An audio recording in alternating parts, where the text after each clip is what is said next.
السلام علیکم ورحمۃ اللہ وبرکاتہ۔ اور جو شرک ہے یہ سب سے انسان پختہ ہو جائے، مضبوط کچو کے نہیں، ہٹ کر معاشرے کی اصلاح کے واسطے امر بالمعروف اور نہیں عن المنکر، یہ دونوں کا ہم کسی کو اچھائی کا حکم دیں، برائی سے روکیں تو ہم کو پھول برسائیں گے نہیں، ہم پر بھی اعتراضات کیے جائیں گے، ستیا کی جائیں گی، خدمت دی جائیں گی، ہم کیا کرتے سب اس لیے آگے فرمایا وَاصْبِرْ عَلَىٰ مَا أَصَابَكَ، اس دونوں کام میں جو تکلیف پہنچے اس پر صبر کرنا، چھیڑنا اس کو، وَاصْبِرْ عزم الامور، بے شک یہ باہمت کاموں میں سے ہیں۔ عزم کے معنی کیا آتے ہیں؟ جس پر آدمی کا ارادہ پختہ جم جائے اس کو عزم کہتے ہیں، اور امور جمع ہے امر کی، معاملہ یعنی کام، تو باہمت کاموں میں سے ایک ہوتا ہے رخصت، ایک ہوتا ہے عزیمت۔ سفر میں ہے رخصت یہ ہے روزہ مت رکھو، اور عزیمت یہ ہے کہ میں سفر کے باوجود رکھوں گا، تو عزیمت کے معنی آتے ہیں ہمت والے کام۔ اللہ نے فرمایا یہ ہمت والے کاموں میں سے۔ اب آ گیا اخلاقی پہلو، آپس میں کیسے رہنا۔ فرمایا وَلَا تُصَعِّرْ خَدَّكَ لِلنَّاسِ، اور اپنے کلے مت کھلا، تُصَعِّرْ مت کھلا لے، خدک اپنے کلے، اپنے رخسار، اپنے چہرے، للناس لوگوں کے لیے۔ جب کسی سے بات کرتا ہے تو اپنے رخ میں بے رخی محسوس نہ ہو لوگوں کو، تمہارے اندر کیوں محسوس نہ ہو لوگوں کو، اکڑ کے بات کرنا۔ لفظ ساحر استعمال کیا ہے، ساحر کہتے ہیں ایک بیماری ہے جو اونٹ میں ہوا کرتی تھی، تو اس کی گردن اکڑ جاتی تھی، گردن سیدھی نہیں ہوتی، اس کی مشابہت لکھا ہے جیسے انسانوں کو لغوا ہو جاتا ہے، منہ ٹیڑھا ہو جاتا ہے۔ تو ایسے جب لوگوں سے بات کریں تو ایسا محسوس نہ ہو کہ اسے تم بے التفاتی کرتے ہو، بے رخی کرتے ہو، بلکہ کامل توجہ ہونا چاہیے جسے بات کی جائے۔ نبی صلی اللہ علیہ وسلم جب کسی سے بات کرتے تھے تو اس کی طرف بھرپور توجہ فرماتے تھے۔ ان سے بڑا کون ہو سکتا ہے؟ جب ہمارے سامنے کوئی آئے بات کرے تو ہماری توجہ پوری کامل ہونا چاہیے۔ چہرے کو ٹیڑھا کر کے بات کرنا یہ منع کیا، یہ اللہ کو پسند نہیں ہے۔ ولا تصاعر خدک للناس، اور مت پھیلا لے اپنا رخ، اپنا چہرہ لوگوں کے لیے۔ ولا تمشي في الارض مرحا، اور مت چل زمین میں اکڑ کر۔ ولا تمشي مت چل في الارض زمین میں، مرحا اکڑ کر، اترا کر۔ یہ زمین میں انسان کو چلنا ہے۔ یہ حکم دینے کا مقصد یہ ہے کہ تم زمین پر ہو، تمہاری پیدائش مٹی سے ہے، اور دنیا میں سب سے زیادہ پست اور متواضع زمین ہی تو ہے، تمہارا وجود مٹی سے ہے، وہ تواضع تمہارے اندر بھی ہونا چاہیے۔ اگر تم اکڑ کے چلیں گے تو تم نے گویا اپنے پیدائش کے مادے کو فراموش کر دیا۔ تمہارا وجود مٹی سے ہے، مٹی زمین ہے، زمین سے پست اور کیا ہو سکتا ہے؟ اس لیے تم کو پستی کا اختیار کرنا ہے، توازن کے ساتھ، اکڑ کے نہیں چلنا ہے۔ دوسری آیت پیش آ چکی ہے بنی اسرائیل میں کہ اکڑ کے چلنے سے نہ تم لمبے ہو کر پہاڑ تک پہنچ جاؤ گے، نہ زمین کو اپنے پیروں سے پھاڑ سکو گے۔ انک لن تخرق الارض ولن تبلغ الجبال طولا، سورہ بنی اسرائیل میں بات آ چکی ہے۔ تو تم کو متواضع ہو کر چلنا ہے، چال متواضع ہو کر چلنا ہے، اکڑ کے نہیں چلنا ہے۔ کسی شاعر نے کہا ہے اس زمین پر بھی کیا اکڑنا ہے جس پہ کرنا ہے اور سڑنا ہے۔ کبر زیبا ہے کبریا کے لیے، تو تکبر نہ کر خدا کے لیے۔ کبریائی اللہ کی شان ہے، الکبریاء ردائی والعظمت ازاری، کبریا میری چادر ہے، عظمت میری تہبند ہے، جو مجھ سے چھینا چاہے گا اس کو جہنم میں داخل کر دوں۔ بندے کو چاہیے کہ متواضع ہو کر رہے، یہ فرمایا۔ اور آگے فرمایا ان اللہ لا يحب كل مختال فخور، بے شک اللہ پسند نہیں کرتے ہر اترانے والے، فخر کرنے والے کو۔ کل مختال، ہر فخر کرنے والا، مختال اختیار سے بنا ہے، تکبر کرنے والا، اور فخور فخر سے بنا ہے، بہت زیادہ فخر کرنے والا، اپنی بڑائی، اپنے بیٹے کی بڑائی، باپ کی بڑائی، خاندان کی بڑائی، اپنے گھرانے کی بڑائی، بڑائی کے قابل صرف اللہ کے ذات ہے، اس لیے کہ ہر بڑائی کو عطا اس نے کیا۔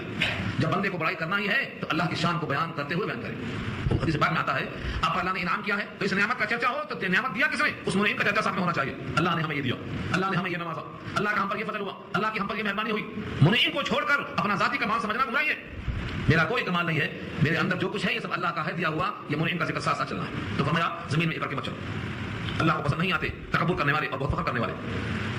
اب چال کیسی ہو؟ فرمایا وقت فی مشی کا، اسی چال کو پھر سے دوہرایا۔ پہلے فرمایا کہ تمہاری چال کے اندر تکبر نہ ہو، اکڑ پر نہ ہو۔ اب فرمایا چال کیسی ہو؟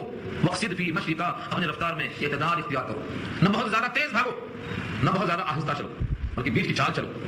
فرمایا دونوں میں بہت سی روایتیں ہیں، تیز تیز چلنا جس میں گرنے کا خطرہ ہو، فرمایا کہ یہ اختیار مت کرو۔ تیز تیز بھاگنا مومن کی وقار کو کھو لیتا، مومن کا وقار ختم ہو جاتا، تو بہت زیادہ بھاگنا منع ہے، اور بہت زیادہ آہستہ چلنا کئی وجہوں سے منع ہے۔ بی بی عائشہ نے دیکھا کہ یہ شخص بڑے ناپ کے قدم رکھ رہا ہے، بناوٹ کے ساتھ، تصنع کے ساتھ، ایک ایک قدم، جیسے کوئی بہت بڑے لوگ اپنی چال کو دکھاتے ہیں لوگوں کے درمیان میں بڑائی کا اظہار کرنے کے لیے۔ بی بی عائشہ نے پوچھا کہ یہ کون ہے، ایسا کیوں چلتا ہے؟ لوگوں نے کہا یہ بہت بڑا قاری ہے۔ اس زمانے میں قاری نہیں ہوتا تھا، قاری عالم بھی ہوتا تھا، کیونکہ وہاں قاری خالی لفظوں کا نہیں ہوتا تھا، قاری لفظوں کے ساتھ معنوں کا بھی ہوتا تھا، تو بہت بڑا قاری ہے۔ بی بی عائشہ نے کہا ان سے کہو کہ عمر بن خطاب ان سے بڑے قاری تھے، لیکن وہ چلتے تھے مضبوطی کے ساتھ، چلتے تھے وقار کے ساتھ چلتے تھے، بہت زیادہ بناوٹی چال نہیں چلنا چاہیے۔ عورتوں کے مشابہ ہے تو منع ہے، مریض کے مشابہ ہے تو ناشکری ہے، اور اگر آپ نے وقت کا ضیاع کیا ہے، تصنع بناوٹ کیا ہے، لوگوں کو دکھاوا کیا ہے تو ریاکاری ہے۔ معتدل چال چلنے کا حکم ہے کہ اوقات ضائع نہ ہو، ریاکاری دکھاوا نہ ہو، تبختر کی چال بھی نہ ہو۔ وغضض من صوتک، اور پست کرو اپنی آواز، وغضض پست کرو، من صوتک، صوت کے معنی آواز، اپنی آواز کو پست کرو۔ بہت زیادہ چلانا اللہ کو پسند نہیں ہے، یہاں تک کہ اللہ کو بھی یاد کرنا ہے تب بھی چلانا منع ہے۔ ایک بار صحابہ کسی جنگ کے موقع پر کسی جگہ پڑاؤ ڈال کے زور زور سے اللہ اکبر تکبیر شروع کیا۔ صحابہ سے حضور نے کہا تم کسی بہرے کو نہیں پکار رہے ہو، تم اس ذات کو پکار رہے ہو جو سمیع قریب مجیب دعوت کی شان ہے، سمیع بھی ہے، قریب بھی ہے، مجیب بھی ہے، چلانے کی ضرورت کیا؟ اس کا صاف مطلب یہ ہے کہ درمیانی آواز نکالنا چاہیے، اتنی بھی ہلکی آواز نہ ہو کہ بار بار پوچھنا پڑے آپ نے کیا کہا، پھر سے کہو بولنے کی نوبت بار بار نہ آئے، اور اتنا زیادہ چلانا کہ لوگوں کو کان پڑ جائے، تکلیف ہو جائے، اسی کو نہ فرمایا. اس لیے فرمایا یہ 4 باتیں ہو گئی. یہ آداب معاشرت کے اصول میں سے ہیں. لوگوں سے جب ملاقات ہو تو خندہ پیشانی کے ساتھ ملو، منہ پھلا کر بات مت کرو. جب چلنا ہے تو اکڑ کے نہ چلو اور اس چال میں اعتدال قائم کرو اور اپنی نگاہ کو اور اپنی آواز کو ہمیشہ پست رکھو. فرمایا ان انکر الاصوات لصوت الحمیر، گدھے کی آواز تمام آوازوں میں سب سے بری آواز ہے. یہ کیوں کہا؟ یہاں گدھے کا ذکر کیوں آیا؟ اللہ نے کہا سب سے بری آواز گدھے کی آواز ہے. آواز بلند ہونے پر تشبیہ ہے. جو بہت زیادہ چلاتا ہے، چیختا چلاتا ہے، اس کو اپنے اس چلانے کی وجہ معلوم کرنا چاہیے کیوں چلاتا ہے. گدھا اور گدھے کی بیوقوفی مشہور ہے دنیا میں. تو بہت زیادہ چیخنا چلانا اور گدھے کی آواز کا ناپسند ہونا یہ تشبیہ ہے کہ وہ جو چلانے والا ہے اس کو لوگ بھی پسند نہیں کرتے. اس کے اندر حماقت نہ ہوتی تو چلاتا کیوں؟ گدھے کی آواز تشبیہ کو دی جاتی ہے اس کو. اسی واسطے لکھا ہے نبی صلی اللہ علیہ وسلم کے بارے میں کہ جب آپ بات کرتے تھے تو کبھی شور نہیں بچاتے تھے، شور غل نہیں کرتے تھے، لہجے میں نرمی ہوتی تھی، آواز صاف صاف ہوتی تھی، جو بات کرتے تھے کھل کر کہتے تھے، سامنے والے کو مطمئن کرتے تھے اور کبھی بھی چڑچڑاہٹ نہیں ہوتی تھی بلکہ نرمی لطافت ہوتی تھی. آپ نے کبھی شور غل نہیں کیا. ان تمام چیزوں کا حاصل یہی ہے کہ ہم ان ہدایات پر عمل کریں. یہ آداب معاشرت ہیں، رہن سہن کے آداب ہیں. کچھ انفرادی ہیں، کچھ اجتماعی ہیں، کچھ اخلاق سے متعلق ہیں. یہ اللہ کی نصیحتیں ہیں لقمان حکیم کے ذریعے سے قرآن کریم میں درج ہیں تاکہ بندے ان کو یاد کریں اور جو ہے ان پر عمل کریں. الحمدللہ کو مکمل ہو گیا. اگر کوئی انشاءاللہ آئندہ آئے گا دعا کر لیجیے.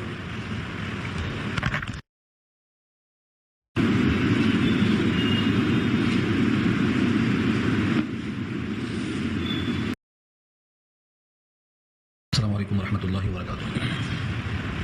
الحمد للہ وحدہ والصلاة والسلام على من لا نبی بعدہ اما بعد فاعوذ باللہ من الشیطان الرجیم بسم اللہ الرحمن الرحیم. ألم تروا أن الله سخر لكم ما في السماوات وما في الأرض وأسبغ عليكم نعمه ظاهرة وباطنة ومن الناس من يجادل في الله بغير علم ولا هدى ولا كتاب منير إلى آخر الآية. صدق الله العلي العظيم وصدق رسوله النبي الكريم ونحن على ذلك من الشاهدين والشاكرين. اللهم ألهمنا رشدنا وأعذنا من شرور أنفسنا.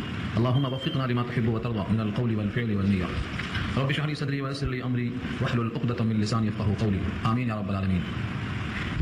محترم حضرات، معزز سامعین، محترم خواتین، میری ماں اور بہنوں، میرے بھائیوں، تلاوت کی ہوئی آیتیں 21واں پارہ سورہ لقمان آیت نمبر 20 سے نیا رکوع شروع ہو رہا ہے. آیت نمبر 20 سے لے کر آیت نمبر 30 تک آج کی گفتگو کا عنوان ہے. اس سے پہلے درس میں لقمان حکیم کی نصیحتیں اپنے بیٹے کو جو انہوں نے کی ہیں یہاں اللہ نے نقل کیا ہے اور ان تمام باتوں پر عمل کرنے کی ترغیب دی گئی ہے. آخر میں احسان جتلانے کے لیے کہ اللہ تعالیٰ نے تم پر اتنے انعامات کیے ہیں کہ تم اگر گننا چاہو تو گن نہیں سکتے. ایسے مالک کا احسان فراموش کرنے کے بجائے اطاعت کرنے سے مزید نعمتوں کے حصول کا امکان ہے تو پھر تمہیں اور اطاعت کرنا چاہیے. یہاں سے یہ مضمون شروع ہو رہا ہے. علم ترو، علم ترا صیغہ واحد ہے، علم ترو جمع. کیا آپ نے دیکھا نہیں؟ لم ماضی منفی کے معنی میں آتا ہے. اگر صیغہ واحد ہوتا تو ایک مخاطب ہوتے، علم ترا آپ نے دیکھا نہیں. اگر یہاں صیغہ جمع کا ہے، علم ترو کیا آپ لوگوں نے دیکھا نہیں؟ ان اللہ سخر لکم، کہ بے شک اللہ نے مسخر کر دیا ہے تمہارے لیے. اللہ نے تمہارے واسطے مسخر کر دیا ہے. ما فی السماوات و ما فی الارض، جو کچھ زمین میں اور جو کچھ آسمان میں ہے سب تمہارے لیے مسخر کر دیا. مسخر کرنے کا مطلب تمہارے تابع کر دیا ہے. اور اس پر بحث آ چکی ہے. کوئی یہ کہہ سکتا ہے کہ اگر ہمارے حکم سے سورج نکلتا تو مسخر کرنا ہوتا، وہ تو ہمارے حکم سے نکلتا ہی نہیں. تو در حقیقت مسخر کرنے کا مطلب تمہارے کام میں لگا دیا. کیونکہ اگر تمہارے حکم کے تابع کر دیا جاتا تو تمہاری طبیعتوں میں اختلاف اور انتشار ہے. جس طرح تم ہر جگہ اختلاف کرتے ہو، سورج کے نکلنے نہ نکلنے میں اختلاف شروع ہو جاتا. اسی لیے نظام عالم کو درہم برہم کرنے سے بچانے کے لیے تمہارے کام میں ضرور لگایا لیکن تمہارے حکم کے تابع نہیں رکھا. یہ سخر، سورج کا نکلنا، چاند کا نکلنا، تاروں کا نکلنا، ہواؤں کا چلنا، زمین سے غلہ اگنا، دنیا میں جتنی چیزیں آپ دیکھتے ہیں یہ سب انسان کے لیے مخدوم بنا کر، انسان کو مخدوم بنا کر ان تمام چیزوں کو خادم بنا کر رکھا اللہ ہے. ہر چیز انسان کے لیے. وَأَسْبَغَ عَلَيْكُمْ نِعَمَهُ ظَاهِرَةً وَبَاطِنَةً، ظاہر اور باطن تو اردو میں استعمال ہے. اور اسبغ، اسباغ کے معنی کسی چیز کا کامل کر دینا، کسی چیز کو مکمل کر دینا. اسباغ الوضو کے معنی وضو کامل کرنا، کسی چیز کو مکمل کرنا، اس کے پورے آداب کے ساتھ اس کو اسباغ کہا جاتا ہے. وَأَسْبَغَ عَلَيْكُمْ، تم پر اللہ نے اپنی نعمتیں، نعمہ نعمت کی جمع ہے، نعمت کی جمع نعم، نعمہ اپنی نعمتوں کو اللہ نے تم پر عام کر دیا اور کام کر دیا. دو قسم کی نعمتیں، ظاہرۃ و باطنہ، ظاہری نعمت، باطنی نعمت. کچھ چیزیں ایسی ہیں جو ہم کو نظر آتی ہیں، ہم سمجھتے ہیں کہ یہ نعمت ہے، اور کچھ نعمتیں ایسی باطنی ہیں جدھر ہمارا دھیان جاتا ہی نہیں. جیسے گناہ بھی دو قسم کا ہے. اللہ نے کہا ہے وَذَرُوا ظَاهِرَ الْإِثْمِ وَبَاطِنَهُ، بچو گناہ کے ظاہر سے بھی، گناہ کے باطن سے بھی. اب ظاہری گناہ سمجھ میں آتا ہے جو نظر آتا ہے، لیکن باطنی گناہ کیا ہے؟ باطنی گناہ ریاکاری ہے، کبر ہے، عجب ہے، یہ دل کے امراض ہیں، شرک ہے، یہ سب امراض قلبیہ ہیں، نظر نہیں آتے، ان سے بچنے کا حکم دیا. تو نعمتیں بھی دو قسم کی ہیں. ظاہری نعمت، اولاد ہے نعمت ہے، گھر ہے نعمت ہے، خوشحالی ہے نعمت ہے، یہ ظاہری نعمت نظر آتی. باطنی نعمت کیا ہے؟ جہنم سے بچانے کے لیے کتاب بھیجا، انبیاء کو بھیجا، ہمارے جسم میں اتنے قسم کے اعضاء بنائے ہیں، ہماری توجہ ادھر جاتی نہیں. ہماری حفاظت کے لیے فرشتوں کا پہرا رکھا ہے، ہماری نگاہ ادھر جا ہی نہیں سکتی. ہمارے لیے قدم قدم پر اللہ کی جو رہنمائی ہوتی ہے، اللہ کی طرف سے حفاظت. قل من یکلؤکم باللیل والنہار من الرحمن، رات دن تمہاری دیکھ بھال کون کرتا ہے رحمان کی. تو اللہ کی نعمتیں ظاہری اور باطنی اتنی ہیں کہ اللہ نے تم پر نعمتوں کو پوری طرح کامل کر دیا.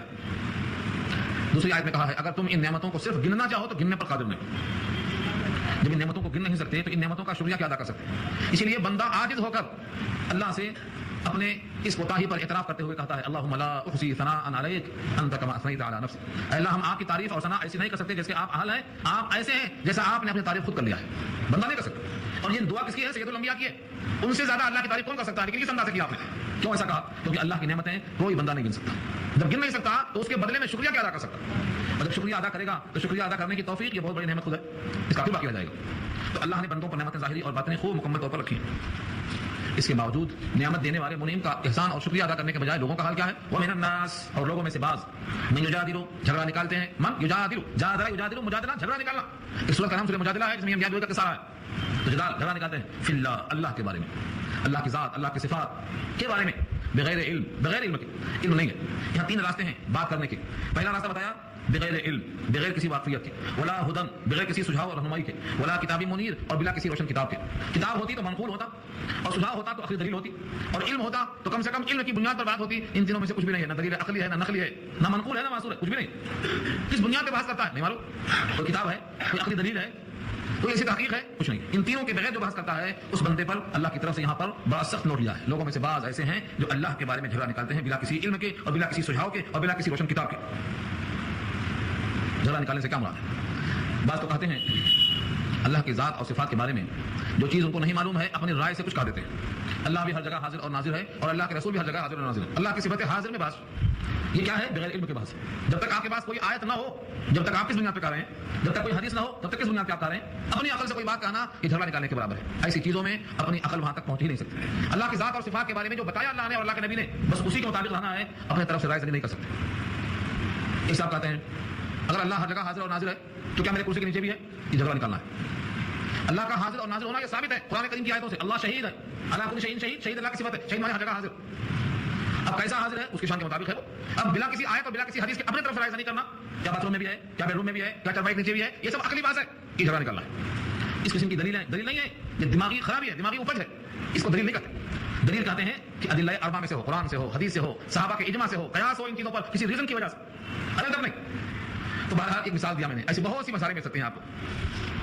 وَإِذَا قِيلَ لَهُمُ اتَّبِعُوا مَا أَنزَلَ اللَّهُ، جب ان سے کہا جاتا ہے اتباع کر لو، اتباع کر لو، فالو کر لو، مان جاؤ. ما انزل اللہ، جو اتارا اللہ نے. اللہ نے کیا اتارا؟ اس کا مجموعہ قرآن ہے. پہلے جو اتارا تھا اس کو قرآن نے آ کے کینسل کر دیا، منسوخ کر دیا. اب کوئی کتاب نہیں آنے والی ہے. ہر کتاب میں شک کا امکان ہے، اس کتاب کو اللہ نے شک سے بری کر دیا.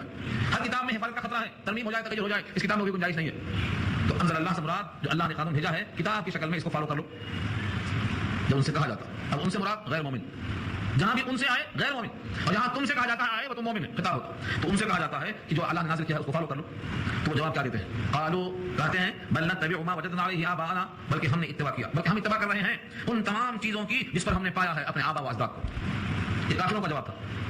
اتنا افسوس ہوتا ہے سن کر کہ یہ جواب آج ایمان والوں کا بھی ہو گیا کہ قرآن کے بغیر، حدیث کے بغیر، رسول اللہ کی سنت کے بغیر، صحابہ کے عمل کے بغیر ہمارے دادا کہتے تھے ہم کریں گے. یہ دلیل تو کافروں کی تھی، ہمارے پاس کیسے آ رہی ہے؟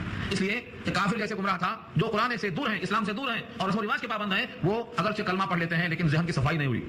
علم کے کمزوری کی وجہ سے وہ جو دیکھا دیکھی کر رہے ہیں، چلا رہا ہے. اتنے رسم و رواج، علامہ الحفیظ، یاد بھی نہیں آتا نام، اتنے نام، سب گڑی ہوئی چیزیں، ان کا وجود اسلام میں نہیں ہے. یہ جس انڈیا میں، جس ہندوستان میں ہم ہیں، یہاں کے مختلف مذاہب سے نکلا ہوا مجموعہ ہے جو پیدا ہو چکا.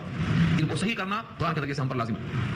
تو وہ کہتے کیا ہیں؟ ما وجدنا علیہ آباءنا، ہم نے جس پر اپنے آبا و اجداد کو پایا ہے، ابا کو، دادا کو، ہم وہی کرتے آئیں گے. کیا ہمارے دادا غلط تھے؟ کیا ہمارے باپ غلط تھے؟ یہ پرانے زمانے سے چلا رہا ہے، لوگوں پر دھوس جمانے والا قصہ. اور آپ کو یاد ہوگا سورۃ طٰہٰ میں جب فرعون کے پاس دعوت دیا موسیٰ علیہ السلام نے، تو اپنے تمام ہم نشینوں کو فیور میں لینے کے لیے فرعون نے بھی یہ تو کہا تھا کہ اگر تم حق لے کے آئے ہو تو ہمارے پاس جو لوگ پہلے مر چکے ہیں ان کا حال کیا ہوگا؟ کہیں گے گمراہ تھے تو پوری ہمارے تائید میں آ جائے گی، اور کہہ دیں گے پہلے لوگ حق پر تھے تو تم حق پر جب تھے تو تم کیا لے کے آئے ہو؟ باطل لے کے آئے ہو. اس طرح سے چکما دیا. قال فما بال القرون الاولى قال علمها عند ربي في كتاب. جواب دیا حضرت موسیٰ نے کہ جن کو گزرے ہوئے زمانہ ہو گیا ان کا حال مجھ سے مت پوچھو، ان کا حال اللہ کے پاس ہے، وہ جس قابل ہیں اللہ پہنچائیں گے اس جگہ. لا يضل ربي ولا ينسى، نہ میرا بھٹکتا نہ بھولتا. ہاں اب جو لوگ موجود ہیں ان کا یہ عمل غلط ہے، ہم انہیں کی تنبیہ کے واسطے آئے ہیں. تو جو گزر گئے. اب ہمارے لیے ہم کو اپنی کوشش کرنا ہے کہ جو عمل غلط ہے، قرآن کے مخالفت میں ہے، اس کو چھوڑ دینا چاہیے. اپنے آبا و اجداد کی اتباع بہت اہم ہے. اس پر بحث یوسف میں کیا میں نے کہ اگر آبا و اجداد توحید پر ہیں تو ان کی اتباع باعث فخر ہے، اور اگر وہ گمراہ ہیں تو ان کی اتباع جہنم کے راستے پر چلنے کے برابر ہے. اللہ نے وہی کہا دیکھیے لفظ اولو کان شیطان، کیا اگر شیطان دعوت دے رہا ہو، یدعوہم دعوت دے رہا ہے ان کو الی عذاب السعیر، ایسے عذاب کی طرف جو شوروں کا عذاب ہے، سعیر کے معنی آگ، دوزخ کے آگ کی طرف شیطان بلاتا ہے ماں باپ کا حوالہ دے کر، کیا تب بھی جائیں گے اسی کی طرف؟ یہ سوال ہوا کیا شیطان اگر قرآن سے ہٹا کر جہنم کی طرف دعوت دیتا ہے آبا و اجداد کا نام بتا کر، کیا تب بھی چلے جائیں گے جہنم کی طرف؟ یعنی عقل مندوں کا مطلب یہ ہوتا کہ اگر کچھ لوگ جہنم میں چلے گئے ہیں تو تم جہنم میں مت جاؤ، کچھ لوگ گڑھے میں گر گئے ہیں تم جہنم میں مت جاؤ، تم کو بچنا ضروری ہے۔ تو یہاں اللہ نے صاف کہا دیا کہ جو آبا و اجداد کہہ کر ان کو فالو کرتے ہیں، اگر ان کا طریقہ جہنم کی طرف جانے والا ہے تو تم کو ان کی اتباع نہیں کرنا چاہیے، تمہیں ان سے گریز کرنا چاہیے۔ واضح پیغام دے دیا اللہ نے۔ وَإِذَا قِيلَ لَهُمُ اتَّبِعُوا مَا أَنزَلَ اللَّهُ، اور جب ان سے کہا جاتا ہے کہ اتباع کر لو اس چیز کی جو نازل کیا ہے اللہ نے، تو کہتے ہیں بلکہ ہم اتباع کرتے ہیں اس کے جس پر ہم نے پایا ہے اپنے آبا و اجداد کو۔ اولو کان شیطان، کیا اگر شیطان یدعوہم دعوت دے رہا ہے ان کو الی عذاب السعیر، جہنم کے شعلوں کی طرف، عذاب السعیر، سعیر کہتے ہیں دوزخ کی آگ کو، دوزخ کی آگ کی طرف بلاتا ہے، کیا تب بھی جائیں گے؟ یعنی تب سے تمہیں نہیں جانا چاہیے۔ ومن يسلم وجهه الى الله، اب یہاں سے کون شخص ہے جو جہنم کی طرف نہیں جا رہا ہے؟ نشاندہی کی رب کریم، ومن يسلم وجهه الى الله، اور جو شخص اپنا رخ اللہ کی طرف متوجہ کر دے، ومن يسلم، يسلم اسلم، يسلم اسلام کے معنی گردن رکھ دینا، حکم بردار، فرما بردار، اللہ کی بات کو ماننے والا، یہ ہے مسلم۔ مسلم اسی سے بنا ہے، اسلم يسلم اسلام کے معنی گردن رکھ دینا۔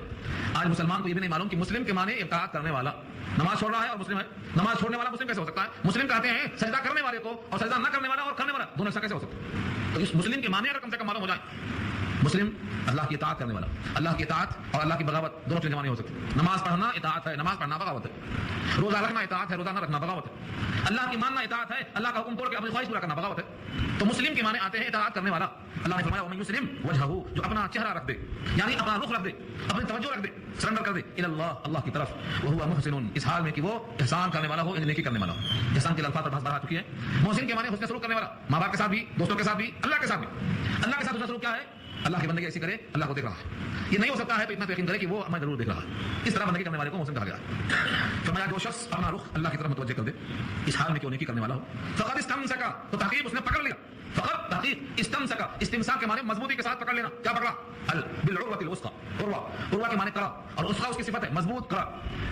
کڑا لوہے کی جو زنجیر ہوتی ہے، ایک زنجیر کا ایک جو گول دائرہ ہوتا ہے اسے کڑا کہتے ہیں، ایک میں دوسرا، دوسرے میں تیسرا زنجیر بن جاتی ہے، تو اس کو کڑا کہا اللہ نے۔ اور یہ جملہ اور بھی مقام پہ آ چکا ہے، سورہ بقرہ میں بحث آ چکی ہے، اس نے مضبوط کڑا پکڑ لیا ہے، یہ کڑا ٹوٹ نہیں سکتا، ہاں غفلت میں چھوٹ سکتا ہے، یہ کہا گیا لن انفصام لہا، اس کو ٹوٹنا نہیں ہے، اس کو چھوٹنا نہیں ہے، ہاں تم غافل ہو گئے، تمہارے ہاتھ سے ٹوٹ سکتا ہے۔ تو جس نے مضبوطی کے ساتھ پکڑ لیا اس کڑے کو، مضبوطی کے ساتھ تھام لیا، اس سے مراد کیا ہے؟ اسلام ہے، اس سے مراد قرآن ہے، اس سے مراد سنت ہے، اس سے مراد صحابہ کا عمل ہے، ان وہ تمام چیزیں جو بنتی ہیں اسلام کہلاتی ہیں، وہ سب اس سے مراد ہے، عروۃ الوثقی سے۔ وَإِلَى اللَّهِ عَاقِبَةُ الْأُمُورِ، اور اللہ ہی کی طرف ہے تمام کاموں کا انجام۔ عاقبت انجام کو بولتے ہیں، امور امر کی جمع ہے، معاملہ، سارے معاملات کا انجام اللہ کی طرف جانے والا ہے۔ یعنی جو نیک کام کرنے والا ہے، اپنے رخ کو اللہ کی طرف متوجہ کرنے والا ہے، یہ بھی اللہ کے پاس آئے گا، اور جو اپنے خواہشوں پر چلنے والا ہے، آبا اجداد کے نام پہ گمراہ ہونے والا ہے، یہ بھی اللہ کے پاس آئے گا، دونوں کا انجام اللہ کے پاس ہے۔ وَإِلَى اللَّهِ عَاقِبَةُ الْأُمُورِ، اب دو قسم کے انسان ہیں، دونوں کا انجام بتایا اللہ نے۔ ومن کفر، جس نے کفر کیا، فلا يحزنك كفره، تو اے نبی آپ کو غم میں نہ مبتلا کر دے اس کا کفر کرنا۔ کوئی کفر کرتا ہے، آپ کی بات نہیں مانتا ہے، تو اس سے آپ کو غم زدہ ہونے کی کوئی ضرورت نہیں ہے، آپ نے فرض پورا کر دیا۔ مسلط ہونا، داروغہ بننا، سر پہ سوار ہو جانا جسے کہا جاتا ہے، یہ ذمہ داری نہیں ہے۔ لست علیہم بمسیطر، آپ ان پر داروغہ نہیں ہے، آپ ان کو منوانے کے مکلف نہیں ہے، آپ صرف پہنچانے کے مکلف ہے۔ فإنما علیک البلاغ، آپ پہنچا دیجیے، اس لیے واضح کر دیا اللہ نے۔ ومن کفر، جس نے کفر کیا، فلا يحزنك كفره، تو آپ کو غم نہ کرے، حزن کہتے ہیں غم کو، فلا يحزنك، غم زدہ نہ کرے، کفر ہو ان کا کفر کرنا، الینا مرجعہم، ہمارے ہی پاس ہے ان کا لوٹنا، فننبئہم بما عملوا، ہم بتا دیں گے ان کو جو انہوں نے کیا ہے، ان کے سارے کرتوت سامنے رکھ دیں گے۔ بندے کر کے بھول جاتے ہیں، لیکن اللہ نے ہمارے سارے کاموں کو لکھ کے رکھا ہے۔ انا كنا نستنسخ ما كنتم تعملون، تم جو جو کرتے ہو ہم نوٹ کیے لیتے ہیں۔ اللہ کا علم اتنا محیط ہے کہ نوٹ کرنے کی ضرورت نہیں ہے، لیکن ہم کو بتانے کے واسطے تم کر کے بھول جاتے ہو، لیکن ہم تمہارا عمل نوٹ کرتے ہیں۔ پھر اوپر سے فرشتے ہیں، ایک ایک حرف ہمارا محفوظ کر رہے ہیں، زبان سے نکلا ہوا حلبول محفوظ ہے، ما يلفظ من قول الا لديه رقيب عتيد، جو بات نکلتی ہے محفوظ ہو جاتی ہے۔ ہم سمجھتے ہیں گالی سے توڑ گئی، فضا میں چلی گئی، گالی محفوظ رہتی ہے، دعائیں بھی محفوظ رہتی ہیں، اچھے کلمات بھی محفوظ رہتے ہیں، زبان سے نہیں، جسم کے کسی عضو سے کوئی عمل صادر ہوگا وہ محفوظ رہے گا، زمین کے کسی حصے پر ہوگا زمین اس کو پیش کرے گی، یومئذ تحدث اخبارها، سورۃ زلزال دیکھو، یہاں فرمایا ہمارے ہی پاس لوٹنا ہے اور ہم بتا دیں گے ان کے تمام اعمال کو جو انہوں نے کیا ہے۔ ان اللہ علیم بذات الصدور، بے شک اللہ جاننے والے ہیں سینوں کے راز کو، دل کی باتیں خوب اللہ کو معلوم، یعنی لکھنا ہمارے واسطے یہ بتانے کے لیے ہے، ورنہ اللہ کا علم اتنا محیط ہے کہ دل میں جو خیال آنے والا ہے اس کو بھی اللہ جانتے ہیں، جو دل میں خیال آیا نہیں، جو آنے والا ہے وہ بھی اللہ جانتے ہیں، سینوں کے راز سے واقف ہے، چوریاں آنکھوں کی اور سینوں کے راز جانتا ہے سب کو، تو اے بے نیاز، اللہ کی شان ہے۔ اللہ فرماتے ہیں ان کافروں کو کفر کے باوجود دنیا میں آرام دے کر پریشان مت ہو، ہم ان کو تھوڑے دنوں تک آرام میں رکھیں گے، کیونکہ دنیا میں سزا دینے کا وقت نہیں ہے، دنیا دارالعمل ہے، یہاں پر جزا اور سزا کا وقت نہیں ہے، اس لیے کچھ دنوں تک اگر وہ آرام میں ہے، آسائش میں ہے، تو اس سے فکر میں ہونے کی ضرورت نہیں ہے۔ نمتعہم قلیلا، قلیل مانے تھوڑا، چند روزہ عائش ہم ان کو موقع دیں گے۔ نمتعہم متکلم کا صیغہ یہ، ہم ان کو فائدہ اٹھانے کا موقع دیں گے۔ نمتع، متاع اور متاع کے معنی جس کو استعمال کیا جائے نفع اٹھانے کے لیے وہ متاع ہے، مال و متاع اردو میں استعمال ہے، دنیا پوری متاع ہے، خیر متاع دنیا امرأۃ الصالحہ بیوی ہے، تو متاع کے معنی جس کو استعمال کیا جائے، اللہ فرماتے ہیں نمتعہم، ہم ان کو تھوڑا سا نفع اٹھانے کا موقع دیں گے، قلیلا چند روزہ عائش، ثم نضطرهم، پھر ہم ان کو مضطر کریں گے، مجبور کریں گے، گھسیٹ کر لائیں گے الی عذاب غلیظ، سخت عذاب کی طرف، گاہے عذاب کی طرف، جیسے ان کی روح نکلے گی، غرغرے کا وقت شروع ہوگا، یہاں سے ان پر سخت عذاب شروع ہو جائے گا، جس کا نام برزخی عذاب ہے۔ ان کافروں کا حال یہ ہے، اگر آپ ان سے پوچھیں تو بات وہی کہیں گے جو حق ہے، لیکن پھر جب بات عمل کی آئے گی پسر جاتے ہیں۔ ان سے پوچھو کہ زمین کس کی ہے یا آسمان کس کا ہے، کس نے بنایا زمین، پوچھو ان سے تو کہیں گے ہاں اللہ نے بنایا۔ جس مورتی کی پوجا کرتے ہیں اس مورتی نے بنایا، یہ نہیں مانتے، وہ تو خود جانتے ہیں کہ اس مورتی کو خود ہم نے بنایا، وہ ہماری مخلوق ہے، ہم اس کے خالق ہیں، وہ بات خود معلوم ہے۔ ان سے پوچھ کر دیکھو آسمان کس کا بنایا ہوا ہے، تو کہیں گے اللہ نے بنایا، مانتے ہیں اس چیز کو، لیکن جب سجدے کی بات آتی ہے تو آسمان بنانے والے کو بھول کر جس کو خود بنایا ہے وہاں سجدہ کر لیتے ہیں۔ آگے سوال کا جواب دیکھو، وَلَئِن سَأَلْتَهُمْ، اگر آپ ان سے سوال کرنے پوچھیں من خلق السماوات والارض، کس نے پیدا کیا زمین و آسمان کو، من خلق، کس نے پیدا کیا السماوات والارض، آسمانوں کو اور زمین کو، لَيَقُولُنَّ اللَّهُ، تو ضرور کہیں گے اللہ، لَيَقُولُنَّ اللَّهُ، ضرور بھی ضرور کہیں گے کہ اللہ نے پیدا کیا۔ جب اللہ نے پیدا کیا تو اللہ خالق ہوا، باقی سب مخلوق ہوئے اور ہمارا مدعا ثابت ہو گیا، اس لیے آگے فرمایا قل الحمدللہ، آپ کہہ دو اللہ کا شکر ہے، بات تو پوری صحیح ہے، قل الحمدللہ، تمام تعریفیں اللہ کے لیے ہیں کیونکہ اسی نے سب کو پیدا کیا ہے اور زمین کے ذریعے سے ان کے جینے کا اور بقا کا سامان فراہم کیا ہے۔ بل اکثرهم لا يعلمون، بلکہ ان میں سے اکثر لوگ اس بات کو نہیں جانتے، اکثر لوگ اس بات کو نہیں جانتے کہ دل میں یہ بات ہونا چاہیے کہ جو زمین و آسمان کا خالق ہے، جس نے رزق فراہم کیا ہے، ہم کو پیدا بھی کیا اور ہماری بقا کے لیے غذا فراہم کیا، وہی ہمارے سجدوں کا حقدار ہے، مگر اکثر لوگ یہ بات نہیں جانتے۔ للہ ما فی السماوات والارض، اللہ ہی کی ملکیت ہے جو کچھ آسمانوں میں ہے اور زمین میں ہے، جو کچھ ہے سب ملکیت اللہ کی ہے، جتنے یہاں سجدہ کرنے والے ہیں، جن کو سجدہ کرتے ہیں، یہ دونوں مملوک ہیں اللہ کے، یہ بتانا مقصود ہے۔ جب سب مملوک ہے تو معبود کہاں سے آ گیا، معبود ایک ہی ہے کیونکہ وہی ہے سب کا مالک، بلکہ سب مملوک ہیں، تو زمین و آسمان کی ہر شے جب مملوک ہے تو یہ معبود نہیں بن سکتی۔ ان اللہ هو الغنی، بے شک اللہ وہی غنی ہے، الحمید، تعریفوں والا ہے، خوبیوں والا۔ ان کائنات میں غنی ایک ہے، باقی سب غنی کے محتاج ہیں، سب عبد الغنی ہے، غنی ایک ہے، سب عبد الحمید ہے، الحمید ایک ہے، سب اسی کی تعریف کرنے والے ہیں۔ اگر آپ کسی حسین کی تعریف کرتے ہیں تو اس بنانے والے کی تعریف ہوگی، اگر آپ دنیا میں کسی شے کی تعریف کرتے ہیں تو اس خوبی کو دینے والا اللہ ہے، لہذا تعریف اسی طرف جائے گی۔ فرمایا ان اللہ هو الغنی الحمید، بے شک اللہ وہی غنی ہے اور تعریفوں والا۔ کتنا تعریفوں والا ہے، کتنا غنی ہے، ایک مثال دے کے بتایا اللہ نے، فرمایا وَلَوْ أَنَّ مَا فِي الْأَرْضِ مِنْ شَجَرَةٍ أَقْلَامٌ، جتنے زمین میں درخت ہیں اگر وہ قلم بن جائیں، ظاہر ہے کہ ایک درخت میں ہزاروں قلم ہوں گے، جتنے درخت ہیں ان میں سے سب میں سے جتنا قلم بن سکتا ہے اتنے سب قلم بنا دیے جائیں۔ ولو سپوز، ایسا تو ہے نہیں لیکن اگر ایسا کر دیا جائے، ولو اور اگر، انا بے شک، ما فی الارض جتنے زمین میں ہیں، من شجرۃ درخت، اقلام قلم کی جمع ہے، قلم ہو جائے، والبحر یمدہ اور سمندر اس کی روشنائی، والبحر اور سمندر، یمدہ من بعدہ سبعۃ ابحر، اس کے بعد 7 سمندر اور، سبعۃ 7 ابحر بحر کی جمع ہے، 7 سمندر اور ہو جائیں، یمدہ اس کے واسطے روشنائی بن جائیں، یمدہ مدہ کے معنی آتے ہیں مددہ روشنائی کو، تو 7 سمندر اور شامل ہو جائیں اس سمندر کے ساتھ، کتنے ہو گئے، سارے جتنے درخت ہیں سب قلم بن جائیں اور سمندر میں 7 سمندر شامل ہو کر روشنائی بن جائیں، ما نفدت کلمات اللہ، تو اللہ کے کلمات جو تعریفوں کے واسطے مقرر ہیں وہ کلمات ختم نہیں ہوں گے، یعنی یہ کم پڑ جائیں گے لکھنے والے قلم۔ اللہ کی تعریف کتنی ہے، بندہ محدود عقل والا ہے، سوچو صحیح، سب سے خاص چیز دنیا میں زمین ہے، اس مٹی سے بنایا انسان کو تو ساری کائنات کا حاکم بنا دیا اس کو، اس انسان کو اللہ نے مٹی سے بنانے کے باوجود سب سے کریم بنا دیا، یہ انسان کی تمام خوبیوں کے باوجود یہ اللہ کے کمالات کا احاطہ نہیں کر سکتا، اللہ کے کلمات کی جتنی جس سے تعریف ہو سکتی ہے ان تمام کا احاطہ یہ نہیں کر سکتا۔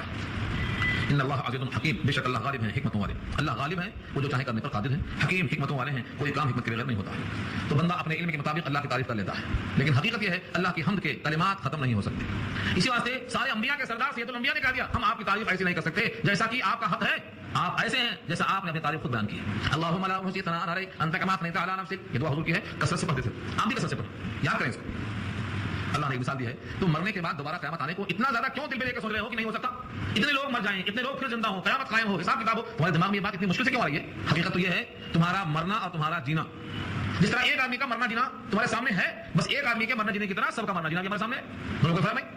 وما خلقكم ولا بعثكم الا كنفس واحده، نہیں ہے تمہارا مرنا اور نہیں ہے تمہارا جینا، خلق ہماری پیدائش، نہیں ہے تمہاری تخلیق، ولا بعثكم اور تمہارا مرنے کے بعد زندہ ہو کر کھڑا ہونا، الا مگر کا جیسے نفس واحدہ، ایک جان، جس طرح ایک جان کو ہم نے پیدا کیا ہے وہ زندہ بھی کیا ہے۔ قرآن کریم میں کئی مثالیں موجود ہیں، اصحاب کہف کا واقعہ پڑھ لیجیے، کتنے سال رہے، کتنے سال رہے، 300 برس ہے، 300 سنین، 300 برس مردہ نہیں تھے، نیند میں تھے، اور اس کو مثال دیا اللہ نے 300، اس کے بعد 9 زیادہ کیا، مثال ہے عزیر کے قوم کا تذکرہ موجود ہے قرآن کریم میں، خود صراحتاً موجود ہے، تو مردوں کو زندہ کیا، ہزاروں کو مردہ کیا، ہزاروں کو پھر کھڑا کیا، وہ مروف حضر الموت، پہلی بار میں آ چکا، تو اللہ نے یہ مثال کیوں دی ہے کہ تم میں سے کسی ایک کو پیدا کرنا اور مرنے کے بعد زندہ کرنا ایسا ہے جیسے کسی ایک کو پیدا کرنا اور مارنا. اس کو تم دیکھ رہے ہو. جب ایک کو تم دیکھ کر تسلیم کرتے ہو کہ وہ مرنے پر پیدا کرنے پر قادر ہے تو سب کو مارنے پر قادر کیوں نہیں؟ ما خلقكم ولا بعثكم الا كنفس واحده ان الله سميع بصير. بے شک اللہ سننے والا اور جاننے والا ہے. سمیع سننے والا, بصیر دیکھنے والا. دنیا میں کسی بھی مقام پر کوئی بھی شخص کسی بھی زبان میں اللہ کو پکارتا ہے, اللہ سمیع ہے. اسے بجرگوں میں آ چکا ہے. ہر انسان اپنی زبان سے بولتا ہے, اس کی زبان الگ ہے, اس کا لہجہ الگ ہے. وہ کسی بھی زبان میں اللہ کو پکارتا ہے, اللہ سننے والے ہیں. اور بندہ کسی بھی حال میں ہے, ہر حال میں اللہ اس بندے کو دیکھ رہے ہیں. اس طریقے سے اللہ کا سمیع اور بصیر ہونا یہ تقاضا کرتا ہے کہ وہ تمہارے کو مرنے کے بعد دوبارہ پیدا کرنے پر قادر ہے. ایک تمثیل پھر دی اللہ نے. الم ترى, کیا آپ نے دیکھا نہیں؟ ان اللہ, بے شک اللہ, یولج اللیل فی النہار, یولج علاج داخل کرتا ہے لیلا رات کو, فی النہار دن میں داخل کیا تو دن 14 گھنٹے کا ہو گیا, رات چھوٹی ہو گئی. اور پھر اس کے بعد جب سردی کا دن آتا ہے تو کیا فرمایا؟ یولج النہار فی اللیل, اب رات 14 گھنٹے کی ہو گئی, دن 9 گھنٹے کا ہو گیا. تو دن چھوٹا کیسے ہوا, رات بڑی کیسے ہوئی؟ دن کو رات میں داخل کرتا ہے, رات کو دن میں داخل کرتا ہے. جس طرح رات کے بعد دن لانے پر قادر ہے اور دن کے بعد رات لانے پر قادر ہے, دن کے اجزاء کو رات میں داخل کرنے پر قادر ہے اور رات کے اجزاء کو دن میں داخل کرنے پر قادر ہے. یہ قدرت نہیں تو پھر کیا ہے؟ اور یہ دن کا رات میں داخل کرنا ایک مقام پر نہیں, ساری کائنات میں ہے. جب ساری کائنات میں تغیر کر سکتا ہے تو تمہارا مرنا زندہ ہونا تغیر ہے. اور کیا کائنات میں اتنا انقلاب دیکھتے ہو تو اس لیے فرمایا وسخر الشمس والقمر, اور تمہارے تابع کر دیا ہے سورج کو اور چاند کو. اس کا بھی اثر سارے عالم میں ہے. نکلنے سے رات جاتی ہے, دن آتا ہے, تو یہ تغیر سورج سے اور چاند سے ہے, تمہارے کام میں ہے. یہ اللہ کی عظیم قدرت ہے, بندوں پر شفقت ہے. کل یجری, ہر ایک جاری ہے. کل, سب کے سب, سورج ہو چاند ہو, جتنے سیارات ہیں سب کے سب یجری جاری ہے. الی اجل مسمى, ایک وقت مقررہ تک. ہمیشہ رہیں گے نہیں کہا, ہمیشہ رہیں گے نہیں کہا. الی اجل, ایک مدت ہے, اور بھی مسمى متعین ہے. وہ متعین دن کون سا ہے جس کا نام قیامت ہے, وہ اللہ کے پاس اس کا علم ہے. وان اللہ بما تعملون خبیر, اور بے شک اللہ جو کچھ تم کرتے ہو خبر ہے. اللہ کو سب خبر ہے تمہارے کاموں کی, رات میں کرو, دن میں کرو, تنہائی میں کرو, خلوت جلوت محفل, ہر مقام پر جو تم کرتے ہو اللہ کے پاس اس کا علم موجود ہے. تم اللہ سے اپنے آپ کو چھپا نہیں سکتے. کہ بندے کو فکر, انسان کو فکر کہاں سے آتی ہے؟ قرآن سے آتی ہے کہ تم ہمیشہ اللہ کی نگاہ میں ہو. جب بندے کو اس کا احساس ہو جاتا ہے کہ میں اللہ کی نگاہ میں ہوں تو ہمت آتی ہے. جب انسان جو ہے اچھے عمل کرتا ہے, اور جب برے عمل کرتا ہے تو ڈر جاتا ہے. اسی واسطے یہ سبق بہت عام ہے کہ تم کو اللہ دیکھ رہے ہیں. حضرت موسیٰ سے کہا جاؤ مقابلہ کرو, میں تمہیں دیکھ رہا ہوں. انی اسمع و ارا, میں تمہاری بات سنوں گا اور تم کو دیکھوں گا. کس موقع پر کیا حکم دینا میں جانتا ہوں, تم جاؤ, میں تمہیں دیکھ رہا ہوں. حضرت نوح سے کہا کشتی بناؤ, نگرانی میں کر رہا ہوں, نگرانی میری ہے, کرو. حضرت نوح کو اللہ نے نگرانی کرا کے کشتی بنوایا. تو اللہ تعالیٰ نے انبیاء کو یہ سبق دیا ہے یہ بتانے کے لیے کہ تم یہ مت سمجھو کہ تمہیں کوئی نہیں دیکھ رہا ہے, تمہارے کاموں کی کسی کو خبر نہیں ہے, تمہارے سامنے ہدایات موجود ہیں, انبیاء کا عمل موجود ہے. تم اللہ کی مرضی پر چلو, اللہ تمہیں دیکھ رہے ہیں, تمہیں زیادہ پکارنے کی ضرورت نہیں. اللہ تعالیٰ تمہارے کاموں سے, تمہارے دل کے حوالے سے واقف ہے. آخری بات اس رکوع سے متعلق ہے, ذالک بان اللہ هو الحق, ذالک بان اللہ هو الحق. یہ تمام باتیں جو کہی جا رہی ہیں اس وجہ سے کہ اللہ وہی حق ہے, اسی کی ہستی سچ ہے, اسی کا دعویٰ سچ ہے. وان ما يدعون من دونه الباطل, اور بے شک جس کی طرف وہ لوگ پکارتے ہیں وہ باطل ہے, اس میں جان نہیں ہے, اس میں کوئی قدرت نہیں ہے, اس میں کوئی ارادہ نہیں ہے, اس میں کوئی مشیت نہیں ہے, اس میں کوئی چیز ہے ہی نہیں, سب باطل ہے.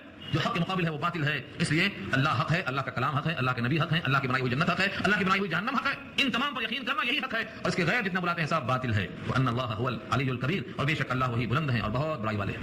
اللہ کی ذات بہت بلند ہے, عالی شان ہے. الکبیر بہت بڑا ہے, اللہ سے بڑا کوئی نہیں, اللہ سے زیادہ بلند کوئی نہیں, اللہ سے زیادہ قدرت والا کوئی نہیں. اس لیے ہم اپنی تمام حاجتیں اللہ کی طرف پیش کریں اور اللہ کی تمام دی ہوئی نعمتوں پر شکر ادا کریں. اس کے بعد آخر رکوع میں اللہ کی قدرت کے اور بھی تذکرے آ رہے ہیں, اس پر انشاءاللہ مکمل ہو جائے گی صورت. دعا کر لیجیے.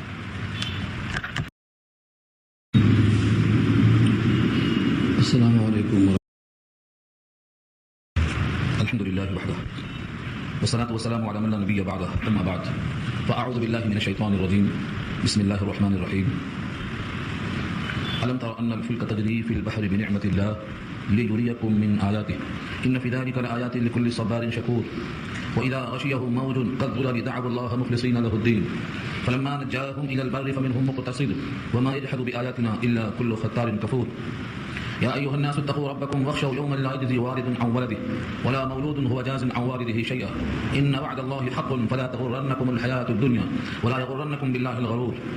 إن الله عنده علم الساعة وينزل الغيث ويعلم ما في الأرحام وما تدري نفس ماذا تكسب غدا وما تدري نفس بأي أرض تموت إن الله عليم خبير. صدق الله العلي العظيم وصدق رسوله النبي الكريم ونحن على ذلك من الشاهدين والشاكرين. اللهم ألهمنا رشدنا وأعذنا من شرور أنفسنا. اللهم وفقنا لما تحب وترضى من القول والفعل والنية. رب اشرح لي صدري ويسر لي أمري واحلل عقدة من لساني يفقهوا قولي. آمين يا رب العالمين. محترم حضرات, معزز سامعین, محترم خواتین, میری ماں اور بہنوں, میرے بھائیوں, پیارے بچوں, تلاوت کی ہوئی آیتیں سورہ لقمان 21واں پارہ, آخری رکوع کی آیتیں ہیں, یعنی آیت نمبر 30 سے لے کر 34 تک یہ سورہ لقمان کا آخری رکوع ہے. بہت اہم مباحث ہیں اس رکوع میں. مختصر رکوع ہے لیکن بعض مضامین بہت اہم ہیں عقائد کے اعتبار سے, کیونکہ اوپر بات کہی گئی تھی کہ اللہ وہی حق ہیں اور جس کی طرف دوسرے لوگ دعوت دیتے ہیں وہ باطل ہے, اور اللہ بلند اور بہت بڑے ہیں. اس بلندی اور بڑائی اور حق کی دلیل کے طور پر بطور مشاہدے کی چند چیزوں کو پیش کیا گیا ہے. ان میں سے ایک یہ ہے کیا آپ نے دیکھا نہیں سمندر میں کشتیاں چلتی ہیں، ان کشتیوں کو چلانے میں اللہ کی قدرت اور اس کی بڑائی کا صاف اور صریح مشاہدہ ہے۔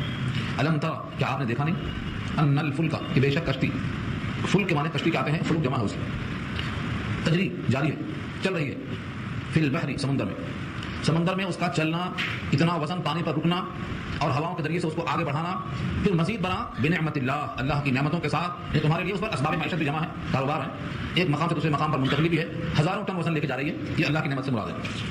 لی، تاکہ، یوریکم، تم کو دکھلائیں، لی یوریکم میں جو لام زیر لی ہے یہ لام قے کہلاتا ہے، تاکہ ریزن بیان کرتا ہے، سبب، اس وجہ سے کہ تم کو دکھلائیں اپنی نشانیاں، آیات ہی، آیتوں کی جمع ہے، نشانی سے مراد صرف قرآن کی آیتیں نہیں ہیں بلکہ قرآن کی آیتیں بھی نشانی ہیں قدرت کی۔ کائنات میں ایسی عظیم بہت سی نشانیاں موجود ہیں، ایسی چیز جس کو دیکھ کر اللہ کی قدرت سمجھ میں آ جائے اس کو نشانی کہتے ہیں۔ زمین اور آسمان اور سمندر میں پانی پر کشتیوں کا چلنا، یہ سب اللہ کی نشانی ہے، یعنی ان کو دیکھ کر یقین ہوتا ہے کہ ان کا بنانے والا کوئی ہے، مصنوع کو دیکھ کر سانے پر یقین کرنا، یہ نشانی ہے۔ ان کے مزید فوائد جو استعمال کرتے ہیں ہم کو اچھی طرح معلوم ہے، اس لیے نتیجہ اخذ کر لیا ان فی ذلک لآیات، بے شک اس میں نشانیاں ہی نشانیاں ہیں، لیکن شرط ہے دو صفتیں اس میں ہونا چاہیے، لکل صبار شکور، صبار مبالغہ ہے صبر سے اور شکور مبالغہ ہے شکر سے، جس طرح غفور ہے ایسے ہی شکور ہے، غفور میں مغفرت کا مبالغہ ہے اور شکور میں شکر یعنی قدردانی کا مبالغہ ہے، اور ایسے ہی صبار صبر یعنی بہت زیادہ استقامت رکھنے والا۔ اللہ تعالیٰ نے جس بندے کو دو صفتیں عطا فرمائی ہوں کہ حالات ناموافق ہیں تو صبر اور حالات موافق ہیں تو شکر، ان دونوں صورتوں سے اگر وہ بھرا ہوا ہے تو پھر اس نشانی کو پا جائے، محسوس کر لیتا ہوں۔ مومن کے لیے یہی دو حالتیں ہیں، اگر کسی بھی موقع پر تکلیف ہو تو وہاں پر صبر، ثابت قدمی، اور اگر خوشحالی ہو تو اترانے کے بجائے شکر اور نعمتوں کی مزید دعاؤں کی درخواست۔ اب اس کشتی میں چلتے چلتے نعمتوں کے ساتھ ایک مقصد پہ جاتے جاتے اچانک محسوس یہ ہوا کہ کشتی بھنور میں آ گئی اور موجیں اس کی اوپر سے ایسی چھانے لگتی ہیں، لگتا ہے کہ کوئی بادل چھا گئے ہیں موجوں کی شکلوں میں۔ جو لوگ لمبے سفر کرتے تھے حج کے موقع پر جہاز اکبری سے، ان میں سے بعض لوگ زندہ ہوں گے، ان سے مل کے پوچھیے آپ کہ جب کشتی حج کو لے لیتی ہے، جہاز لگتا ہے کہ اب تب میں موقع ہے، سب کو اپنی موت نظر آتی ہے، تو اس موقع پر کائنات سے بے نیاز ہو کر حقیقی مالک کی طرف رجوع کیسا کرتے ہیں، یہ آیت میں دکھایا گیا۔ وَإِذَا غَشِيَهُم مَوْجٌ كَالظُّلَالِ دَعَوُا اللَّهَ وَإِذَا غَشِيَهُم، اور جب ان کو ڈھانپ لیتی ہے، غشیہ تو فعل ماضی ہے، غشیہ ڈھانپ لیا، لیکن اذا داخل ہے اس کے اوپر، اور اذا جب فعل ماضی بھی آتا ہے تو معنی مستقبل کا ہو جاتا ہے۔ وَإِذَا غَشِيَ، اور جب ڈھانپ لے، ہم ان کو، موج اردو میں استعمال ہے، موج کہتے ہیں اس سیلاب کے بہاؤ کو جس سے مد اور زجر ہوتا ہے، پانی تیزی کے ساتھ آتا ہے تو یہ مد اور زجر جو دنیا کی شکل میں سامنے آتا ہے، موجیں جب سامنے آتی ہیں تو لگتا ہے کہ اب جہاز ڈوب جائے گا، پھر اس موج کی تشبیہ دی اللہ نے، ہلکی پھلکی موج تو آتی ہی رہتی ہے، نہیں، جب وہ موج ایسی ہو، کالظلل، کاف تشبیہ کے لیے ہے، جیسے ظلل کے معنی بادلوں کا سائبان، کالظلل، ظلل کے معنی یہ ذلن سے بنا ہے، ذل کے معنی سایہ، ذل الہی سایہ، پہلے بادشاہوں کی چھتری پکڑ کے لوگ بولتے تھے کہ ذل الہی کا سایہ ہے، تو ذل کے معنی چھاؤں، اس کی جمع کیا ہے، ذلل، چھاؤں کی طرح، تو یہاں مراد ہے کالظلل، بادلوں کے سائبان کی طرح موجوں نے ڈھانپ لیا۔ اب وہاں سے آگے بڑھنے کے امکانات جب کم نظر آتے ہیں، دعوا اللہ، تو پکارنے لگتا ہے اللہ کو۔ کیسا پکارتا ہے؟ جیسے روز پکارتا تھا ایسا نہیں پکارتا، جس طرح روز آنا پکارتا تھا ایسا نہیں پکارتا، بلکہ آج کے پکارنے میں اندر ایک خاص کیفیت پیدا ہوئی جس کا نام ہے اخلاص۔ دعوا اللہ مخلصین لہ الدین، مخلصین، مخلص کی جمع ہے، مخلص جس کے اندر اخلاص ہو، اخلاص کے معنی کسی کو اپنے لیے خالص کر لینا، دوسرے کو شریک نہ سمجھنا، یہ خالص میرے لیے ہے۔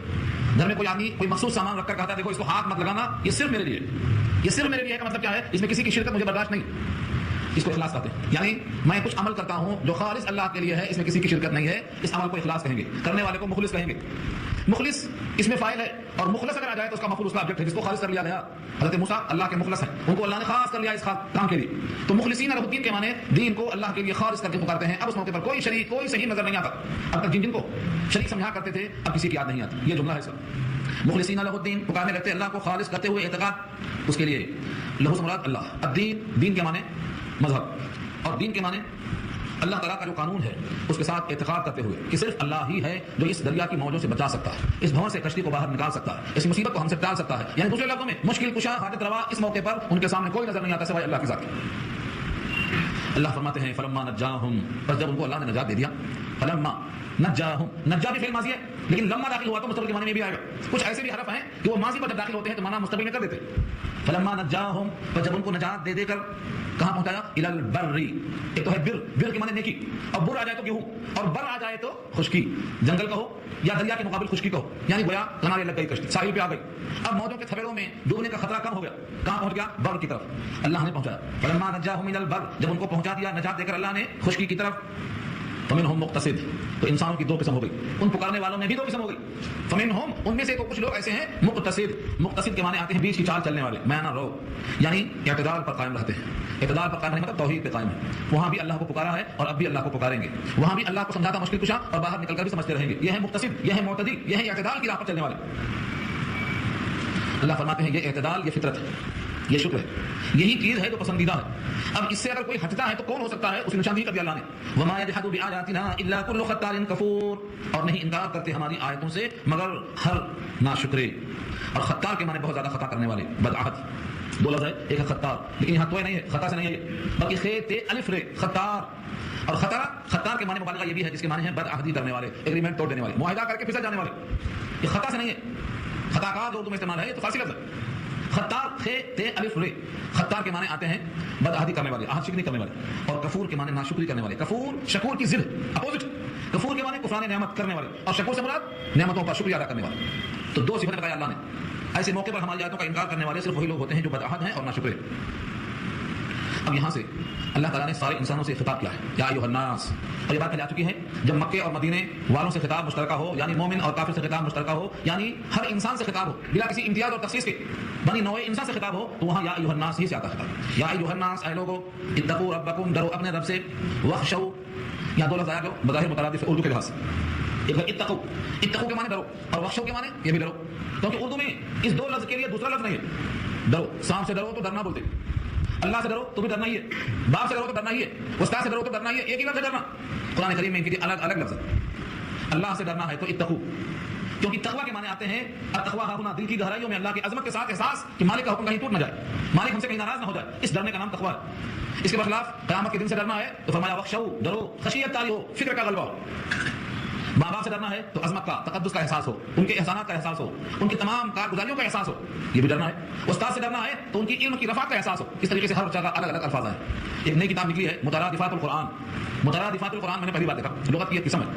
قرآن کریم میں ایک ہی لفظ اردو میں اس کے کئی معنی عربی میں آئے، تو قرآن کریم میں وہ ورڈ سملرس، مگر تھوڑا سا ذہنی فرق ہے اس کے اندر، جس میں نے ابھی عرض کیا۔ سانپ سے ڈرنا ہے وہاں اتقوا نہیں بولیں گے، وہاں الحذر کہیں گے، بچو۔ سانپ ہے صرف تکلیف ہو سکتی ہے اس سے، الحذر بچنا، کنواں آ گیا کنویں سے بچنا ہے، وہاں تقویٰ نہیں آ سکتا، وہاں الحذر آئے گا، بچو۔ تو قرآن کریم کے اندر ایک ہی معنی کے لیے کئی الفاظ ہیں، لیکن موقع کی وجہ سے معنی بدل جاتے ہیں۔ یہاں پر دیکھیے دو لفظ ہیں، مجھے بتانا وہ چاہ رہا ہوں، ایک لفظ ہے اتقوا اور ایک ہے وخشوا، دونوں معنی ڈرنا ہی ہے، لیکن دونوں میں کتنا فرق ہے۔ یا ایھا الناس اتقوا ربکم وخشوا یوما لا یجزی والد عن ولدہ، اے لوگوں ڈرو اپنے پروردگار سے اور ڈرو ایسے دن سے کہ کام نہیں آئے گا کوئی والد اپنے لڑکے کے مقابلے، لڑکے کے بارے میں، عن ولدہ، اپنے لڑکے کے بارے میں کوئی والد کام میں نہیں آئے گا۔ یہاں تین لفظ پر غور کرو، ایک تو یہ ہے کہ خطاب عام ہے، کوئی آخر کو مانتا ہے نہیں مانتا، لیکن یہ دن آنے والا ہے، اطلاع ہے۔ دوسرا لفظ ہے اتقوا، ڈرو دل کی عظمت کے ساتھ جیسا اس کا حق ہے۔ تیسرا لفظ ہے رب، اور رب کے معنی بارہا آ چکے ہیں، عدم سے وجود میں لانا اور پال کر درجے کمال تک پہنچانا۔ اللہ کی تمام صفتوں میں سے لفظ رب یہاں استعمال کیا گیا ہے کہ اس سے ڈرو، اس لیے کہ اس کی ذات میں تمہاری ربوبیت ہے، تم کو اس نے پالا ہے، اور پالنے والا محبت اور شفقت سے پالتا ہے، تو تم اسے ایسا مت ڈرو جیسا سانپ سے ڈرتے ہو، بلکہ تم کو پالنے والا ہے، حالتوں کی تکمیل کرنے والا ہے، کمال تک پہنچانے والا ہے، عدم سے وجود بخشنے والا ہے، اس سے ایسا ڈرو جیسا اس کا حق ہے، یعنی عظمت کا، تقدس کا، جلال کا، کبریائی کا لحاظ کرتے ہوئے ڈرو۔ وخشوا، اور اندیشہ رکھو، وخشوا ڈرو یعنی اندیشہ رکھو، یومن، ایک ایسے دن کا، وہ ایک دن آنے والا ہے، دنیا کی کوئی طاقت اس دن کو دور نہیں کر سکتی۔ جیسے کوئی انسان یہ کہے کہ میں اپنی موت کو دور کر لوں گا، نہیں کر سکتا۔ کوئی یہ کہے کہ موت جس وجہ سے سامنے آتی ہے وہ جسم کا تغیر ہے، بڑھاپا، اس کو میں دور کر لوں گا، نہیں کر سکتا۔ کوئی کہے میں اپنے شباب کو ڈھلتا ہوا برداشت نہیں کر سکتا، میں اس ڈھلتے ہوئے شباب کو روک لوں گا، نہیں روک سکتا۔ یعنی کوئی انسان آنے والے اگلے دن کو ٹال نہیں سکتا۔ کل وہ شباب میں تھا، آج ادھیڑ میں ہے، کل وہ بڑھاپے میں آ چکا، اور اس کے بعد جو منزل آنے والی ہے اسے کوئی ٹال نہیں سکتا۔ تو جس طرح آج اپنے جسم کے تغیر پر وہ قادر نہیں ہے، کون چاہتا ہے بڑا ہو جاؤں، کون چاہتا ہے میرے دانت گر جائیں، کون چاہتا ہے میری آنکھیں کمزور ہو جائیں، اور کون چاہتا ہے کمر جھک جائے، کوئی نہیں چاہتا، لیکن نہ چاہتے ہوئے بھی یہ دن سب کو دکھائی دیتا ہے اور سب کو جھیلتے نظر آتا ہے۔ ٹھیک ایسے ہی جس طرح جسم کا تغیر نہیں روک سکتے، آنے والی منزل قبر کو نہیں روک سکتے، اس کے بعد کے مرحلے محشر کو نہیں روک سکتے، اس لیے ایسے دن سے ڈرو آنے والا۔ اللہ فرماتے ہیں دنیا میں سب سے زیادہ بھروسہ اولاد کو باپ سے ہوتا ہے، کیونکہ جتنی شفقت باپ کو ہوتی ہے اور جتنی چاہت باپ کو ہوتی ہے اولاد سے، اولاد بھی اپنے باپ کو اتنا نہیں چاہتا، اولاد بھی اپنے ماں باپ کو اتنا نہیں چاہ سکتے۔ تو ان کو ہی معلوم ہے جو صاحب اولاد ہے، صاحب اولاد کو معلوم ہے کہ باپ اور ماں اپنے بچوں کو جتنا چاہتے ہیں، جس طرح سے ان کے بارے میں فکر مند ہوتے ہیں، اولاد اپنے ماں باپ کے ساتھ اتنا فکر مند نہیں ہوتے۔ اور یہ تجربہ بتاتا ہے، قرآن کریم نے اسی بات یہاں پر مقدم کیا ہے کہ کوئی ایسا دن آنے والا ہے کہ کوئی والد کام میں نہیں آئے گا اولاد کے بارے میں۔ پہلے اولاد کو نہیں کہا، پہلے والد کو کہا، کیونکہ والد کی شفقت تڑپ جاتی ہے، لیکن یہ تڑپنے والا والد بھی اس دن اپنے اولاد کے بارے میں کام میں نہیں آئے گا، لا یجزی، کام میں نہیں آئے گا۔ والد، کوئی والد، یہ کوئی کہاں سے آیا؟ والدون میں جو دو پیش ہے یہ تنوین ہے، اور تنوین تنکیر کے واسطے آتی ہے، یعنی کوئی ایک والد بھی کسی بھی ایک ولد کے بارے میں کام میں نہیں آئے گا۔ دو میں تنوین دیکھیے، والد عن ولدہ، والد عن ولدہ، کوئی والد اپنے ولد کی طرف سے کام میں نہیں آئے گا۔ ولا مولود هو جاز عن والده شيئا، اور نہ کوئی مولود کے معنی لڑکا، مولود پیدا ہوا، پیدا شدہ، لڑکی ہو یا لڑکا دونوں آتے ہیں مولود میں، یہ بھی کام میں نہیں آئیں گے۔ ہوا جازن، ہوا کے معنی ہو، اور جازن کامیاب، کام آنے والے، جزا دینے والے، بدلہ دینے والے۔ ان والدہ اپنے والد کے بارے میں شیئن کچھ بھی. ایک تو شیء مانے کچھ اور دوسرے شیئن میں جو دو زبر ہے یہ بھی تنوین ہے, یہ بھی تنکیر کے لیے ہے, کچھ بھی یعنی ذرہ برابر کام میں نہیں آ سکتے. ان جملوں میں تھوڑا سا عربی گرامر کے ساتھ اگر آپ آئیں تو آپ کو اندازہ ہوگا کہ باپ کے واسطے لا یجزی جملہ فعلیہ استعمال کیا. جملہ فعلیہ کہتے ہیں کہ جس جملے میں پہلے فعل آئے, فعل یعنی ورب آئے, اور ورب اور فعل کی خاصیت کیا ہوتی ہے, یا تو اس میں پاسٹ ٹینس ہوتا ہے فعل ماضی, یا پریزنٹ ہوتا ہے حال, یا مستقبل ہوتا ہے فیوچر, کوئی نہ کوئی ٹینس ہوتا ہے اس ورب کے اندر. اللہ تعالیٰ نے باپ کے ساتھ لا یجزی فعل استعمال کیا جملہ فعلیہ, یعنی مستقبل کے زمانے میں باپ کام میں نہیں آئے گا. جب اس دن وقت آئے گا تو کوئی باپ کام میں نہیں آئے گا. آج تو باپ کام میں آتا ہے اور جب تک دنیا میں ہے کام آتا رہے گا, لیکن وہ دن جب آئے گا تو یہ روز کام آنے والا باپ اس دن کام میں نہیں آئے گا. جملہ فعلیہ مستقبل کے ساتھ خاص کر دیا اللہ نے. ولا مولود هو جاز او والده شيئا, اور کوئی مولود اس دن بدلہ دینے والا نہیں ہے اپنے باپ کو کچھ بھی. یہاں پر لفظ مولود کہا, نہ لڑکا کہا نہ لڑکی کہا. کہتے ہیں شارحین کہ مولود کہا کر اشارہ کر دیا اپنی حقیقی صلبی اولاد یہاں مراد ہے, کیونکہ اگر لفظ ولد آ جاتا تو ولد تو بیٹے کو بھی بولتے, پوتے کو بھی بولتے. تو جب صلبی بیٹا کام میں نہیں آتا ہے تو پوتا اور پوتی تو اس کے بعد کے ہیں وہ کیا کام میں آئیں گے. تو لفظ مولود کا اشارہ کر دیا کہ حقیقی صلبی اولاد بھی کام میں نہیں آئے گی. اور یہاں بھی ہوا کی اشارہ ہے اولاد صلبی کی طرف. ہوا جازن, وہ جزا دینے والا نہیں ہے, بدلہ دینے والا نہیں ہے. زندگی بھر پرورش کیا ہے اس کا بدلہ مانگے گا تو وہ دینے والا نہیں. ان دو لفظوں سے خلاصہ ذرا سن لو. کوئی باپ بیٹے کے کام میں نہیں آئے گا, کوئی بیٹا باپ کے کام میں نہیں آئے گا. اس سے لوگ کہیں مایوس نہ ہو جائیں کہ پھر اس اولاد کے پیچھے کیوں سر کھپائیں. صبح سے شام تک اور جوانی سے بڑھاپے تک ان کے پیچھے سر کھپانے کا فائدہ کیا ہے جب کوئی کام میں نہیں آئے گا. تو در حقیقت یہ جملہ اوپر سے ذکر آتا ہے کہ اگر دونوں کے دونوں صاحب ایمان نہیں ہیں تو کام میں نہیں آئیں گے, اور اگر صاحب ایمان ہیں تو کام میں آئیں گے. وہ یہاں نہیں ہے, وہ دوسری آیتوں میں یہاں جن کا ذکر چلتا ہے کہ صاحب ایمان نہیں ہے تو کام میں نہیں آئیں گے. ابراہیم جیسے پیغمبر اپنے باپ آزر کے کام میں نہیں آئیں گے. قرآن کی گواہی موجود ہے, سورہ حج میں بات آ چکی ہے تفصیل کے ساتھ پہلے رکوع میں. ابراہیم جیسے موحد اللہ کے خلیل اپنے باپ کے کام میں کیوں نہیں آئیں گے, کیونکہ باپ میں اہلیت نہیں ہے, یعنی ان میں ایمان نہیں ہے. اگر ایمان ہوتا ضرور کام میں آتا. سید الانبیاء محمد مصطفیٰ صلی اللہ علیہ وسلم اپنے سنے چچا ابو طالب کے ساتھ بہت زیادہ تعلق ہونے کے باوجود کام میں نہیں آئیں گے. کتنا کام میں آئیں گے خود بتا دیا نبی نے. میرے ذریعے سے جو ان کو لگاؤ تھا اس محبت کی بنا پر اللہ تعالیٰ نے ان کو جہنم میں جو عذاب رکھا ہے وہ آگ کا جوتا ہوگا جو ٹخنے تک ہوگا, صرف ٹخنے تک ہوگا, جس سے کھوپڑی پکے گی. یہ جو آگ صرف ٹخنے تک ہوگی یہ ہے صرف تخفیف عذاب. سمجھ آ رہا ہے اس سے بڑا تعلق کیا ہو سکتا ہے. بی بی آسیہ فرعون کی بیوی جنت میں ہے لیکن شوہر فرعون جہنم میں ہے, کچھ نہیں کریں گے. حضرت لوط پیغمبر ہے, بیوی جہنم میں ہے, کچھ نہیں کریں گے. حضرت نوح جنت میں ہے, بیٹا جہنم میں ہے, کچھ نہیں کریں گے. کوئی کسی کے کام میں کیوں نہیں آئے گا, ایمان کے نہ ہونے کی وجہ سے. ایک ہی چیز ہے, ہاں اگر ایمان میں اشتراک ہے, چاہے ایمان اتنا کمزور ہو جو نظر بھی نہ آئے, اتنا ایمان کمزور ہو کہ رائی کے دانے کے برابر ہو, سرسوں کے دانے کے برابر ہو, جو کے برابر ہو, تب بھی اگر ایمان اتنا کمزور ہے ایمان کی بنا پر باپ کام آئے گا بیٹوں کے اور بیٹے کام آئیں گے باپ کے. قرآن کریم کی دو آیتوں میں اس کا مشاہدہ کرایا اللہ نے. ایک تو ہے الحقنا بہم ذریتہم, ہم ان کی اولاد کو ان کے ساتھ جوڑ دیں گے. یعنی فرض کرو باپ کا مقام 10ویں منزل پہ ہے اور بیٹے کا مقام دوسری منزل پہ ہے یا بالکل نیچے. اللہ تعالیٰ باپ کو نیچے نہیں لائیں گے کہ 10 منزل نیچے اترو, بلکہ بیٹے کو ایمان میں مشترک ہونے کی وجہ سے 10 منزل تک پہنچا دیں گے. یہی اس آیت کا مضمون, الحقنا بہم ذریتہم. اور آگے فرمایا وما القناہم من عملہم من شیء, کچھ کمی بھی نہیں کریں گے ان کے اعمال میں سے. 27 سورہ نجم میں بحث آ چکی ہے. تو اس کا مطلب کیا نکلا, ایمان میں اشتراک ہے تو باپ کام میں آئے گا بیٹوں کے. اس کا الٹا بھی ہے, بیٹے اگر زیادہ اچھے ہیں اور بیٹوں کا مقام بڑا اونچا ہے تو وہ ماں کے اور باپ کے کام میں بھی آئیں گے. یہاں تک کہ جو بچہ ماں کے بدن سے ساقط ہو جاتا ہے اگر وہ صاحب ایمان ماں ہے پھر بھی کچھ کمی غفلت ہے تو فرمایا حدیث پاک میں کہ اپنی وہ ناف سے, جس کا نام عربی میں سرر ہے, اس سرر کے ذریعے کھینچ کے ماں کو لائے گا اور اللہ کے گھر میں چل جائے گا جب تک اپنے ماں کو اور باپ کو نہ بچوائے آگے نہیں بڑھے گا. تو یہ سب کب ہے جب ایمان ہو. جتنی بھی چیزیں ایمان کی ہیں ان کے بغیر نہیں, ایمان کی شرط رکھا ہے اللہ نے. تو یہاں جو کہا گیا ہے کہ کام میں نہیں آئے گا تو ایمان کے نہ ہونے کی شکل میں, اور ایمان اگر باقی ہے ذرا برابر ہے تو کام میں آئیں گے. اب اس پر بہت ساری روایتیں کو پیش کیا جاتا ہے, ایک مستقل عنوان بن جاتا ہے. اللہ آگے فرماتے ہیں ان وعد اللہ حق. اس میں ایک ہی لفظ ہے انا کے معنی بے شک, اور وعدہ اردو میں استعمال ہے. اللہ اس میں ذات ہے اور حق ہے یعنی ثابت ہے, اس میں کوئی گنجائش تک کی نہیں ہے. ان وعد اللہ حق, بے شک اللہ کا وعدہ حق ہے. اس وعدے میں سے ایک وعدہ یہ بھی ہے کہ اگر ایمان نہیں ہے تو باپ کام میں نہیں آئے گا بیٹوں کے, اور بیٹے کام میں آئیں گے باپ کے. یہ بھی ایک وعدہ ہے. لہذا اب اللہ کی طرف نصیحت کیا ہے, فلا تغرنکم الحیات الدنیا, حیات دنیا تم کو دھوکے میں نہ ڈال دے. فلا تغرنکم, کم کے معنی تم اور تغرن کے معنی دھوکے میں ڈال دینا. غرور کا دھوکے میں پڑ جانا, بھائی دھوکا ہو گیا. دھوکا کا مطلب کیا ہے, ہم سمجھے تھے گھوڑا گدھا نکلا, یہ ہے دھوکا. ہم سمجھے تھے دائمی ہے عارضی نکلی, ہم سمجھے تھے ہمارے قبضے میں ہے, ہمارے قبضے سے باہر ہو گئی, ہم سمجھتے تھے مفید ہے مضر ہو گئی. دھوکے کا مطلب یہی ہے کہ دنیا میں انسان جو رہتا ہے وہ یہ سمجھتا ہے کہ ہم بڑے مزے میں ہیں, کھانا پینا رہائش گاہ عائش سب چلا. اس دنیا سے دھوکے میں نہ آنے کا مطلب یہ مستقل جگہ مت سمجھنا, یہ کوئی منزل میں سے ایک منزل ہے, مسافر کی حد تک ہے. جس طرح سے مسافر ٹھہر جاتا ہے کسی درخت کے نیچے اور تھوڑا سا آرام رہا کس طرح کے بعد پھر چل پڑتا ہے, دنیا کا بھی یہی حال ہے. تو مستقل نہیں ہے, مستقل قیام آپ کی جنت ہے, جنت میں جانے تک آپ کو ٹینشن نہیں بیٹھنا. فلا تغرنکم, تم کو دھوکے میں نہ ڈال دے, الحیات الدنیا, دنیا کی زندگانی. ولا یغرنکم باللہ الغرور, اور دھوکے میں تم کو نہ ڈال دے اللہ کے مقابل میں دھوکے باز. کون ہے دھوکے باز؟ باللہ کے ساتھ, اللہ کے ساتھ کون ہے؟ الغرور سے مراد شیطان ہے, اس کا نام دھوکے باز ہے. الغرور کے معنی دھوکہ دینے والا, آدم سے چیلنج کر کے آنے والا, اللہ کے سامنے آدم کی اولاد کو جہنم میں ڈالنے کا چیلنج کرنے والا, یہ ہے الغرور, دھوکہ دینے والا. کیا کہتا ہے یہاں اللہ غفور الرحیم ہے, تمہیں کس نے کہا گناہ مت کرو؟ یہ غفور الرحیم کہا کہ گناہ کرنے کا چکمہ دینے والا کون ہے؟ یہ ہے غرور. بعض لوگ تو روایتیں کرتے ہیں, ایسی روایتیں سناتے ہیں, نوکر سر نہ اس کا کہتے ہیں تم نے گناہ کیوں نہیں کیا, کیا اللہ غفور الرحیم نہیں تھا؟ ایسا لگتا ہے کہ یہ بندہ فرشتوں کی طرح معصوم ہے، غلطی ہوئی نہیں، غلطی کرنا پڑے گا اس کو. یہ جو گناہوں کا پتلا ہے، نہ چاہتے ہوئے ہزاروں گناہ ہو جاتے ہیں. گناہ نہیں کیا کون کر سکتا؟ گناہ نہ کرنا انسان کی صفت ہے ہی نہیں. انسان کی صفت میں سے نہیں ہے گناہ کرنا. یہ تو صفت کس کی ہے؟ فرشتوں کی ہے. اور انبیاء جو معصوم ہیں ان کو اللہ نے صفت عطا فرمائی ہے، اور صحابہ جو محفوظ ہیں اللہ نے ان کو نبی کی صحبت کی برکت سے عطا فرمایا. ورنہ انسان بشریت کا تقاضا کیا ہے؟ بشر میں شر ہے 2/3. گناہ زیادہ کرتا ہے نہیں کہ کم کرتا ہے. بے شین رے 3 حرف ہے بشر، اور بشر میں بے 1/3 ہے، اور شین اور رے 2/3. تو کون کرتا گناہ نہیں کرتا؟ یہ شر بشر میں شر ہے 2/3. اس میں گناہ زیادہ ہے، نیکیاں کم ہیں. یہ دھوکے میں نہ آئے کہ اللہ غفور رحیم ہے، ہم نے گناہ نہیں کیا پوچھے گا. گناہ اتنے ہوتے ہیں، آنکھوں سے، کانوں سے، زبان سے، چلتے پھرتے نہ جانے کتنے گناہ ہوتے رہتے ہیں. شیطان کا یہ چکما کہ تم گناہ نہ کرو گے تو اللہ پوچھیں گے کیا تم کو ہماری صفت غفور پر صفت رحیم پر یقین نہیں تھا؟ یہ صاف دھوکا، یہ ہے غرور. باللہ الغرور، تم کو دھوکے میں نہ ڈال دے دھوکا باز اللہ کے مقابل میں. ان تمام میں سب سے آخری چیز ہے، یہ سورۃ کی آخری آیت ہے. 5 چیزوں کا اس میں تذکرہ کیا اللہ نے ایک آیت میں. یہ آیت بالکل مشابہ ہے جو آیت سورہ انعام میں آ چکی ہے، وعنده مفاتيح الغیب. اور سورہ نمل میں آئی ہے. سورہ نمل میں کیا ہے؟ قل لا يعلم من في السماوات والارض الغیب الا اللہ. تو کئی آیتوں میں یہ مضمون آیا ہے. یہ آیت عقیدے کے لحاظ سے انتہائی اہم ہے. اللہ تعالیٰ نے 5 باتوں کی خبر دی ہے، لیکن 5 کا لہجہ الگ ہے. جب 5 باتیں علم غیب سے تعلق رکھتی ہیں تو ایک ہی انداز ہونا چاہیے، جملہ اسمیہ یا جملہ فعلیہ، لیکن نہیں.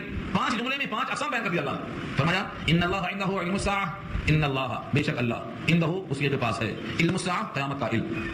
اس کو اگر آسان سمپل کہا جا سکتا ہے کیوں کہا جائے گا؟ قیامت کا علم اللہ کے پاس ہے. قیامت کا علم اللہ کے پاس ہے. علم الساعہ عند اللہ، لیکن ایسا نہیں کہا ان اللہ عنده علم الساعہ، بے شک اللہ ہی کے پاس ہے قیامت کا علم. ان اللہ کو مقدم کر کے ہی پیدا کیا، یعنی قیامت کا علم کسی اور کے پاس نہیں ہے ہی نہیں. انداز بتا رہا ہے.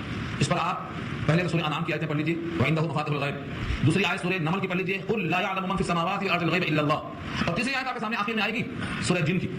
ان تینوں آیتوں میں بحث آئی ہے تفصیل سے. یہاں صرف میں اشارہ کروں گا اس کے حوالے کے تحت. علم غیب کے بارے میں ایک حدیث بہت طویل ہے، اس کا نام ہے حدیث جبریل. اس کا نام کیوں ہے حدیث جبریل؟ جبریل بشکل مرد نبی صلی اللہ علیہ وسلم کے پاس آ کر بیٹھ کے سوال کرتے ہیں، اسی لیے نبی صلی اللہ علیہ وسلم نے ان کو انسان کی طرح سمجھ کر جواب دیا ہے. پھر بعد میں آپ ہی نے بتایا کہ معلوم ہے یہ کون تھے. طویل حدیث ہے، میں ایک اس کا خاکہ پیش کر دیتا ہوں تاکہ سمجھنا آسان ہو جائے. بعض لوگ نے سنے. ہم لوگ بیٹھے ہوئے ہیں، صحابہ نے فرمایا ہم لوگ بیٹھے ہوئے ہیں، ایک اچانک آدمی آیا، لیکن ہم میں سے کوئی اس کو پہچانتا نہیں، لیکن کپڑا صاف ہے، جسم صاف ہے، لگتا ہے کہ سفر سے نہیں آ رہا ہے بلکہ یہیں کہیں سے نکلا ہے. اگر مقامی آدمی ہے تو ہمیں سے کوئی پہچانتا کیوں نہیں؟ اور اگر مسافر ہے تو سفر کے آثار میں پراگندگی ہوتی ہے، کپڑے گندے ہوتے، جسم گندا ہوتا، صفائی اتنی کیسے؟ ہم لوگ پریشان. ہم میں سے کوئی ان کو پہچانتا نہیں تھا، سفر کے آثار نہیں تھے. اور آیا جس طرح سے عام لوگ بیٹھتے ہیں ایسا نہیں بیٹھا. تشہد میں آپ کیسا بیٹھتے ہیں؟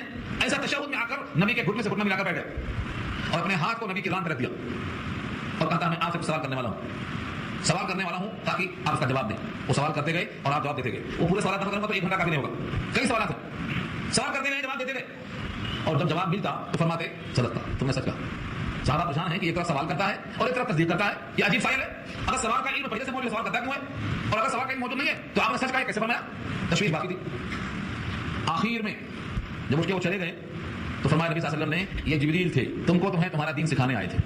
باہر جا کے دیکھا تو کہیں نظر نہیں آ رہا، نہ ہوائی جہاز ہے کہ اڑ جائیں، نہ زمین کھا گئی نہ آسمان کھا گیا. باہر جا کے دیکھا تو کوئی نظر نہیں آ رہا.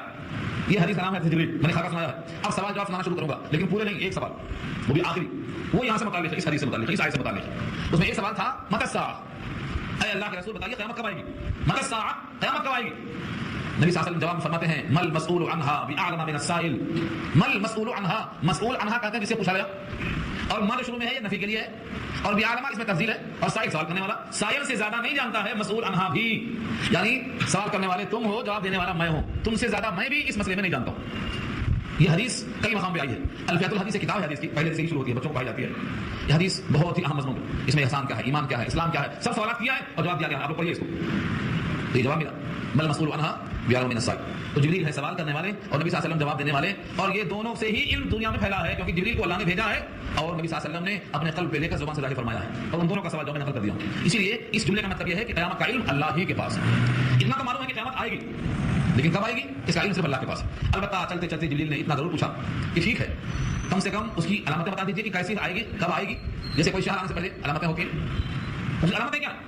سورہ محمد پارہ 26 میں بتا چکی ہے فقط جاء اشراطها، قیامت کی شرطیں تو آ چکی ہیں. اشراط شرط کی جمع ہے، علامتیں تو آ چکی ہیں. ان علامتوں میں سے کچھ اس حدیث میں بھی ہے، ان تلد الامۃ ربتها وان ترى الحفاة العراة العارة رعاء الشاة يتطاولون في البنيان. ایک طویل حدیث آئی ہے کہ چرواہے بڑی بڑی کوٹھیوں میں ہوں گے، بڑے بڑے کوٹھیوں میں عیش کریں گے. کون؟ چرواہے، اونٹوں کے، بکریوں کے، گھوڑوں کے. آج آپ دیکھتے ہیں علامتیں ظاہر ہو چکی ہیں. 10 علامتیں بتائیں، ان 10 کا تذکرہ میں نے کیا سورہ محمد میں. یہاں لانے کا مقصد حدیث کا صرف اتنا ہے کہ قیامت کا علم صرف اللہ کے پاس ہے. نمبر 2 ينزل الغیث، اور اتارتا ہے بارش کو. دو لہجہ بدل گیا. یہ نہیں کہا بارش کا علم اللہ ہی کے پاس، ایسا نہیں کہا. لہجہ کیا ہے؟ وَيُنَزِّلُ الْغَيْثَ اتارتا ہے بارش کو. یہ پہلا جملہ فعلیہ ہے. اتارتا ہے بارش کو, اتارتا رہے گا بارش کو. جملہ فعلیہ ہے یعنی ورب آیا شروع میں. اس کا مطلب کیا ہے؟ پانی کو برساتا ہے. اب اگر کوئی شخص اس پر غور کرے تو پانی برسا کر زمین کو مردہ کو زندہ کرنا اور غذائیں فراہم کرنا, ان غذاؤں سے انسان کے لیے مختلف قسم کی چیزوں کو تیار کرنا, یہ اللہ کی عظیم قدرت ہے, جس کی وجہ سے اس یقین کو پختگی آتی ہے کہ وہ ساری کائنات کو مارنے پر قادر ہے, زندہ کرنے پر قادر ہے, حساب لینے پر قادر ہے, جزا سزا دینے پر قادر ہے. اس واسطے کہا گیا ہے يُنَزِّلُ الْغَيْثَ, پانی کو برساتا ہے. کتنا پانی برساتا ہے, کہاں کتنی ضرورت ہے, یہ مت سمجھو کہ الگ بارش ہو جاتی ہے جتنا چاہا گر گیا. سورہ ہجر پارہ 14 میں اللہ نے کہا ہے سارے خزانے میرے پاس ہیں, ہم جتنا برساتے ہیں ایک ایک قطرے کا حساب رکھتے ہیں. وَإِن مِّن شَيْءٍ إِلَّا عِندَنَا خَزَائِنُهُ وَمَا نُنَزِّلُهُ إِلَّا بِقَدْرٍ مَّعْلُومٍ. تمام چیزوں کا خزانہ ہمارے پاس اور ہم جو اتارتے ہیں تو اس کی مقدار معلوم ہے, متعین ہے. تو یہ اللہ کا علم ہے, ایک ایک گرنے والا قطرہ اللہ کا علم ہوتا ہے. نمبر 3 کہا وَيَعْلَمُ مَا فِي الْأَرْحَامِ, اور جانتا ہے جو کچھ رحموں میں ہے. اس آیت کو لے کر بہت سے لوگ قرآن پہ اعتراض کرنا چاہتے ہیں کہ دیکھو آج کل بھی لوگ پیٹ میں کیا کیا ہے اس کہنے کر کے بول دیتے ہیں, لہٰذا اللہ کے علم کی تفسیر کہاں رہ گئی, یہ سوالات کرتے ہیں لوگ. یہاں پر جملہ کیا ہے پہلے غور سے دیکھیں. یعلم, وہ جانتا ہے, ما فی الارحام, جو کچھ رحم میں ہے. ارحام رحم کی جمع ہے. اس سے مراد ماؤں کا رحم صرف انسانوں کی ماؤں کا رحم نہیں, بلکہ جتنی مادائیں دنیا میں خشکی میں تری میں جتنی مخلوقات ہیں, اور اس کی تفسیر اور اس کی تائید دوسری آیت میں ملتی ہے. اللہ یعلم ما تحمل کل انثی, یہ کل انثی کیا ہے, جتنی مؤنث ہے جتنی مادائیں ہیں ان تمام کے رحم میں کیا ہے, اللہ کے پاس علم ہے. یہ ہے اللہ کی طرف سے. اب بقیہ جو لوگوں کا علم ہے وہ کسی ایک کا, کسی 2 کا, 4 کا, 6 کا, 10 کا, 20 کا, وہ بھی یقینی علم نہیں, قطعی علم نہیں, بلکہ وہ بھی ایک ضمنی علم اور ایک مشین کے ذریعے, اور وہ بھی اللہ کی طرف سے آپ کو دی گئی قدرت ہے دماغ کی شکل میں جسے بنایا آپ نے. یہ جزئی انکار نہیں ہے, بلا کسی واسطے بلا کسی ذریعے کے تمام ماداؤں کے رحم میں کیا ہے اس کا اللہ کو کلی علم ہے. یہ یہاں کہا گیا, کوئی جزئی علم نہیں حاصل کر سکتا, یہ نہیں کہا گیا. کسی کا پیٹ چھیل کے دیکھ لیا, اس کے رحم میں کیا ہے معلوم کر لیا, یا اس کے اوپر سے جو ہے مشین لگا کر دیکھ لیا, اس کا یہاں انکار نہیں ہے. اس لیے اس کے ذریعے سے یہ پیغام دینا مقصد ہے کہ جتنی ماداؤں کے رحم میں ہے یہ سب اللہ کے علم میں ہے. کسی جزئی علم کو کوئی بندہ حاصل کر لے تو اس کے خلاف نہیں ہے. چوتھی چیز وما تدری نفس ماذا تکسب غدا, اور وما تدری نہیں جانتا, نفس کوئی نفس, کوئی شخص نہیں جانتا, ماذا تکسب غدا, کل کے دن کیا کمائے گا. ماذا مانے کیا ہے وہ, اصل میں ماذا لکھا ہے تکسب کمائے گا, غدا یعنی کل, کل کیا کمائے گا, نیکی کمائے گا, برائی کمائے گا, اچھا کرے گا, برا کرے گا, کل کیا ہونے والا ہے اس کو نہیں معلوم. کوئی نفس نہیں جانتا ہے کہ مجھے کل کیا ہونے والا ہے. وما تدری نفس ماذا تکسب غدا, اور کوئی شخص نہیں جانتا کہ کل وہ کیا کرنے والا ہے, یعنی آئندہ کا علم کسی کے پاس نہیں. جب اس کو اپنے کام کی خبر نہیں ہے کہ میں کل کیا کرنے والا ہوں, تو کائنات میں کیا ہونے والا ہے کیسے جان سکتا ہے. 5ویں چیز وما تدری نفس, اور نہیں جانتا ہے کوئی نفس بأي ارض تموت, کس زمین پر مرے گا. بأي ارض, کون سی زمین, تموت مرے گا. یہاں یہ نہیں کہا بأي ساعة تموت, کس وقت میں مرے گا. 2 چیزیں ہیں, ایک ہے مرنے کی جگہ مکان موت, اور ایک ہے مرنے کا وقت یعنی وقت موت. 2 چیزیں ہیں. اللہ تعالیٰ نے یہاں پر تعریف کیا فرمایا بأي ارض تموت, کس زمین پر مرے گا یعنی کس مکان میں مرے گا. 2 چیزیں ہیں, مکان موت اور وقت موت. مکان موت کو انسان کسی حد تک سمجھ سکتا ہے کہ بھائی جہاں رہوں گا وہاں مروں گا, میں یہیں رہوں گا یہیں مروں گا, بمقابلہ اس کے کہ میں کب مروں گا. وقت موت میں بہت وسعت ہے کیونکہ مستقبل میں آنے والا وقت ہے وہ, اور مکان موت کم سے کم موجود تو ہے لیکن جو وقت آنے والا زمانہ ہے وہ تو بھی موجود ہی نہیں. تو 2 چیز موجود ہے, وہ مکان موت ہے, اس کا بھی نہیں علم ہے کہ میں کون سے مروں گا. عام سے خیال کیا ہوتا ہے جہاں انسان رہتا سہتا ہے وہیں مرے گا. اس لیے یہ گنجائش تھوڑا تھی کہ شاید یہ جان سکتا ہو کہ میں کہاں مروں گا, کس زمین پہ مروں گا. اللہ فرماتے ہیں جب کس جگہ مرے گا یہ نہیں جان سکتا ہے تو کس وقت میں مرے گا یہ بھی بدلنے والا نہیں جان سکتا ہے. تو دونوں کی نفی کرنا مقصود ہے. یہ انسان کی حالت ہے, اپنے مرنے کو نہیں جانتا کہ کہاں مروں گا اور کب مروں گا, کل کیا کماؤں گا, یہ انسان نہیں جانتا. چاہے یہ انسان زندہ ہو یا مردہ ہو, زمین کی پیٹھ پہ ہو زمین کے پیٹ میں ہو, یہ سب کے ساتھ خاص ہے. اسی واسطے آگے اللہ فرماتے ہیں ان اللہ علیم الخبیر, بے شک اللہ جانتے ہیں, بے شک اللہ خبر رکھتے ہیں. یعنی یہ 5 چیزیں بھی اللہ کے علم میں ہے, اللہ کی خبر میں, اللہ ان چیزوں کو جانتے ہیں, بقیہ کوئی انسان نہیں جانتا. آخری بات عرض کرتا ہوں, اس آیت پر جو علم کلام ہے 2 قسم کا علم ہوتا ہے. علامہ شبیر عثمانی رحمۃ اللہ علیہ نے فرمایا, جو بہت بڑے عالم تفسیر ہیں, تفسیر کے بہت بڑے عالم, انہوں نے فرمایا کہ علم غیب کی 2 قسمیں ہیں. پہلے یہ سنا دوں کہ علم غیب ہے کیا. غیب غائب سے بنا ہے. غائب کس سے غائب, انسان کے جسم میں 5 قوتیں ہیں, ان 5 قوتوں سے غائب. وہ 5 قوتیں کیا ہیں, انسان ہاتھوں سے چھو کر محسوس کرتا ہے, ٹھنڈا ہے کہ گرم ہے, گدا ہے یا خطرہ, لمس قوت لمسہ کہتے ہیں اس کو, ناک سے سو کے پتہ لگاتا ہے, خوشبو قوت شامہ کہتے ہیں اس کو, زبان سے چکھ کے پتہ لگاتا ہے, قوت ذائقہ کہتے ہیں اس کو, آنکھ سے دیکھ کے پتہ چلاتا ہے, قوت بصرہ کہتے ہیں اس کو, کان سے سن کے پتہ چلاتا ہے, قوت سامعہ کہتے ہیں اس کو. یہ 5 قوت ہیں. ان 5 قوتوں میں کوئی چیز نہیں آتی ہے گرفت میں تو اس کو غیب کہا جاتا ہے. غیب یعنی انسان کی قوت گرفت سے غائب. اب اللہ تعالیٰ نے بندوں کو علم عطا فرمایا ہے, علم غیب عطا فرمایا. وہ علم غیب 2 قسم کا ہوتا ہے. ایک احکام غیبیہ جو تمام شریعت کا علم ہے, جس میں اللہ کے ذات اور صفات سے متعلق عقائد کی باتیں ہیں, یہ سب علم شریعت ہے. عقائد اسی میں آتے, یہ احکام شرعیہ کہلاتے ہیں. ان تمام کو اللہ تعالیٰ نے ہر نبی کو بتایا زمانے کے اعتبار سے, تاکہ وہ عقیدے پر بات کریں, اللہ کے بارے میں ذات و صفات میں لوگوں کو آگاہ کریں, کیا کریں کیا نہ کریں واضح کریں. یہ احکام شرعیہ کا علم جو بذریعہ وہی اللہ نے بھیجا ہے انبیاء کو, اور بذریعہ الہام بھیجا ہے اولیاء کو. یہ سارے کے سارے احکام شرعیہ ہیں جن کو بتایا گیا ہے. لیکن ان کو علم غیب نہیں کہتے، ان کو انباء الغیب کہتے، غیب کی خبریں. یہ علم غیب ہے، ایک انباء الغیب. علم غیب کیا ہوتا؟ جو کسی کا دیا ہوا نہ ہو بلکہ ذاتی ہو، وہ علم غیب ہوتا. کسی کا دیا ہوا ہے تو وہ انباء الغیب ہوتا ہے. سید الانبیاء محمد مصطفیٰ صلی اللہ علیہ وسلم کا ارشاد ہے اوتیت مفاتیح الغیب، مجھ کو غیب کی چابیاں دی گئی ہیں. تو لفظ کیا ہے؟ اوتیت، دیا گیا ہوں میں. یہ دیا گیا ہوں میں سے معلوم ہوا کہ یہ انباء الغیب ہے، یہ علم غیب نہیں ہے، انباء الغیب ہے، غیب کی خبریں. کیونکہ عطائی ہے، علم عطائی ہے، اور علم شرعیہ ہے، علم شرعیہ. دوسرا علم کیا ہوتا ہے؟ احکام غیبیہ، احکام تکوینیہ، جو خضر کو علم دیا گیا تھا، خضر کو تکوینی علم دیا گیا تھا. یہ اللہ تعالیٰ بقدر ضرورت بقدر حاجت جس کو چاہتے ہیں عطا فرماتے ہیں. اس کا علم سب کو حاصل نہیں ہے، یہ جس کو جتنا چاہتے ہیں اللہ عطا فرماتے ہیں. یہ جیسے خضر کے پاس علم ہے، علم اسرار کونیہ. ان دونوں کا مجموعہ جو علم غیب کہلاتا ہے یہ اللہ کے پاس ہے، اور ان دونوں سے جتنی حاجت بندوں کو ہوتی ہے اللہ عطا فرماتے ہیں. انبیاء کو الہام کے ذریعے، انبیاء کو وحی کے ذریعے، اور اولیاء کو الہام کے ذریعے. اس کو علم جزئی کہا جاتا ہے، اس کا نام انباء الغیب ہے. اس کی نفی کوئی کر ہی نہیں سکتا. یہاں پر یہ بات کا مقصود ہے کہ اللہ کے پاس قیامت کا علم ہے. بارش اللہ برساتے ہیں، برہموں میں کیا ہے اللہ جانتے ہیں، اور کوئی بندہ نہیں جانتا کہ کل کے دن وہ کیا کمائے گا، اور کوئی جانتا نہیں کہ کس زمین پر اس کو موت آئے گی. اللہ تعالیٰ علم اور خبر رکھنے والے ہیں. ان تمام چیزوں کو اللہ جانتے ہیں. جب بندہ اپنے آپ سے اتنا بے خبر ہے، اپنے کل سے اتنا بے خبر ہے، اپنے مکان موت اور وقت موت سے اتنا بے خبر ہے، اور اپنے لیے مفید شے بارش سے اتنا بے خبر ہے، اور اپنے لیے فیصلے کا دن قیامت سے اتنا بے خبر ہے، تو بندہ محتاج محض ہے اللہ کے مقابل میں. اس لیے ہمیشہ اللہ سے خیر طلب کرتا رہے. جو اللہ نعمتوں کی برسات کرتے ہیں، جب بندہ ان سے صابر و شاکر ہو کر مانگتا ہے تو اللہ عطا کرتے ہیں، یہاں بھی اور وہاں بھی. اللہ تعالیٰ عمل کرنا آسان فرمائے. واخر دعوانا الحمدللہ.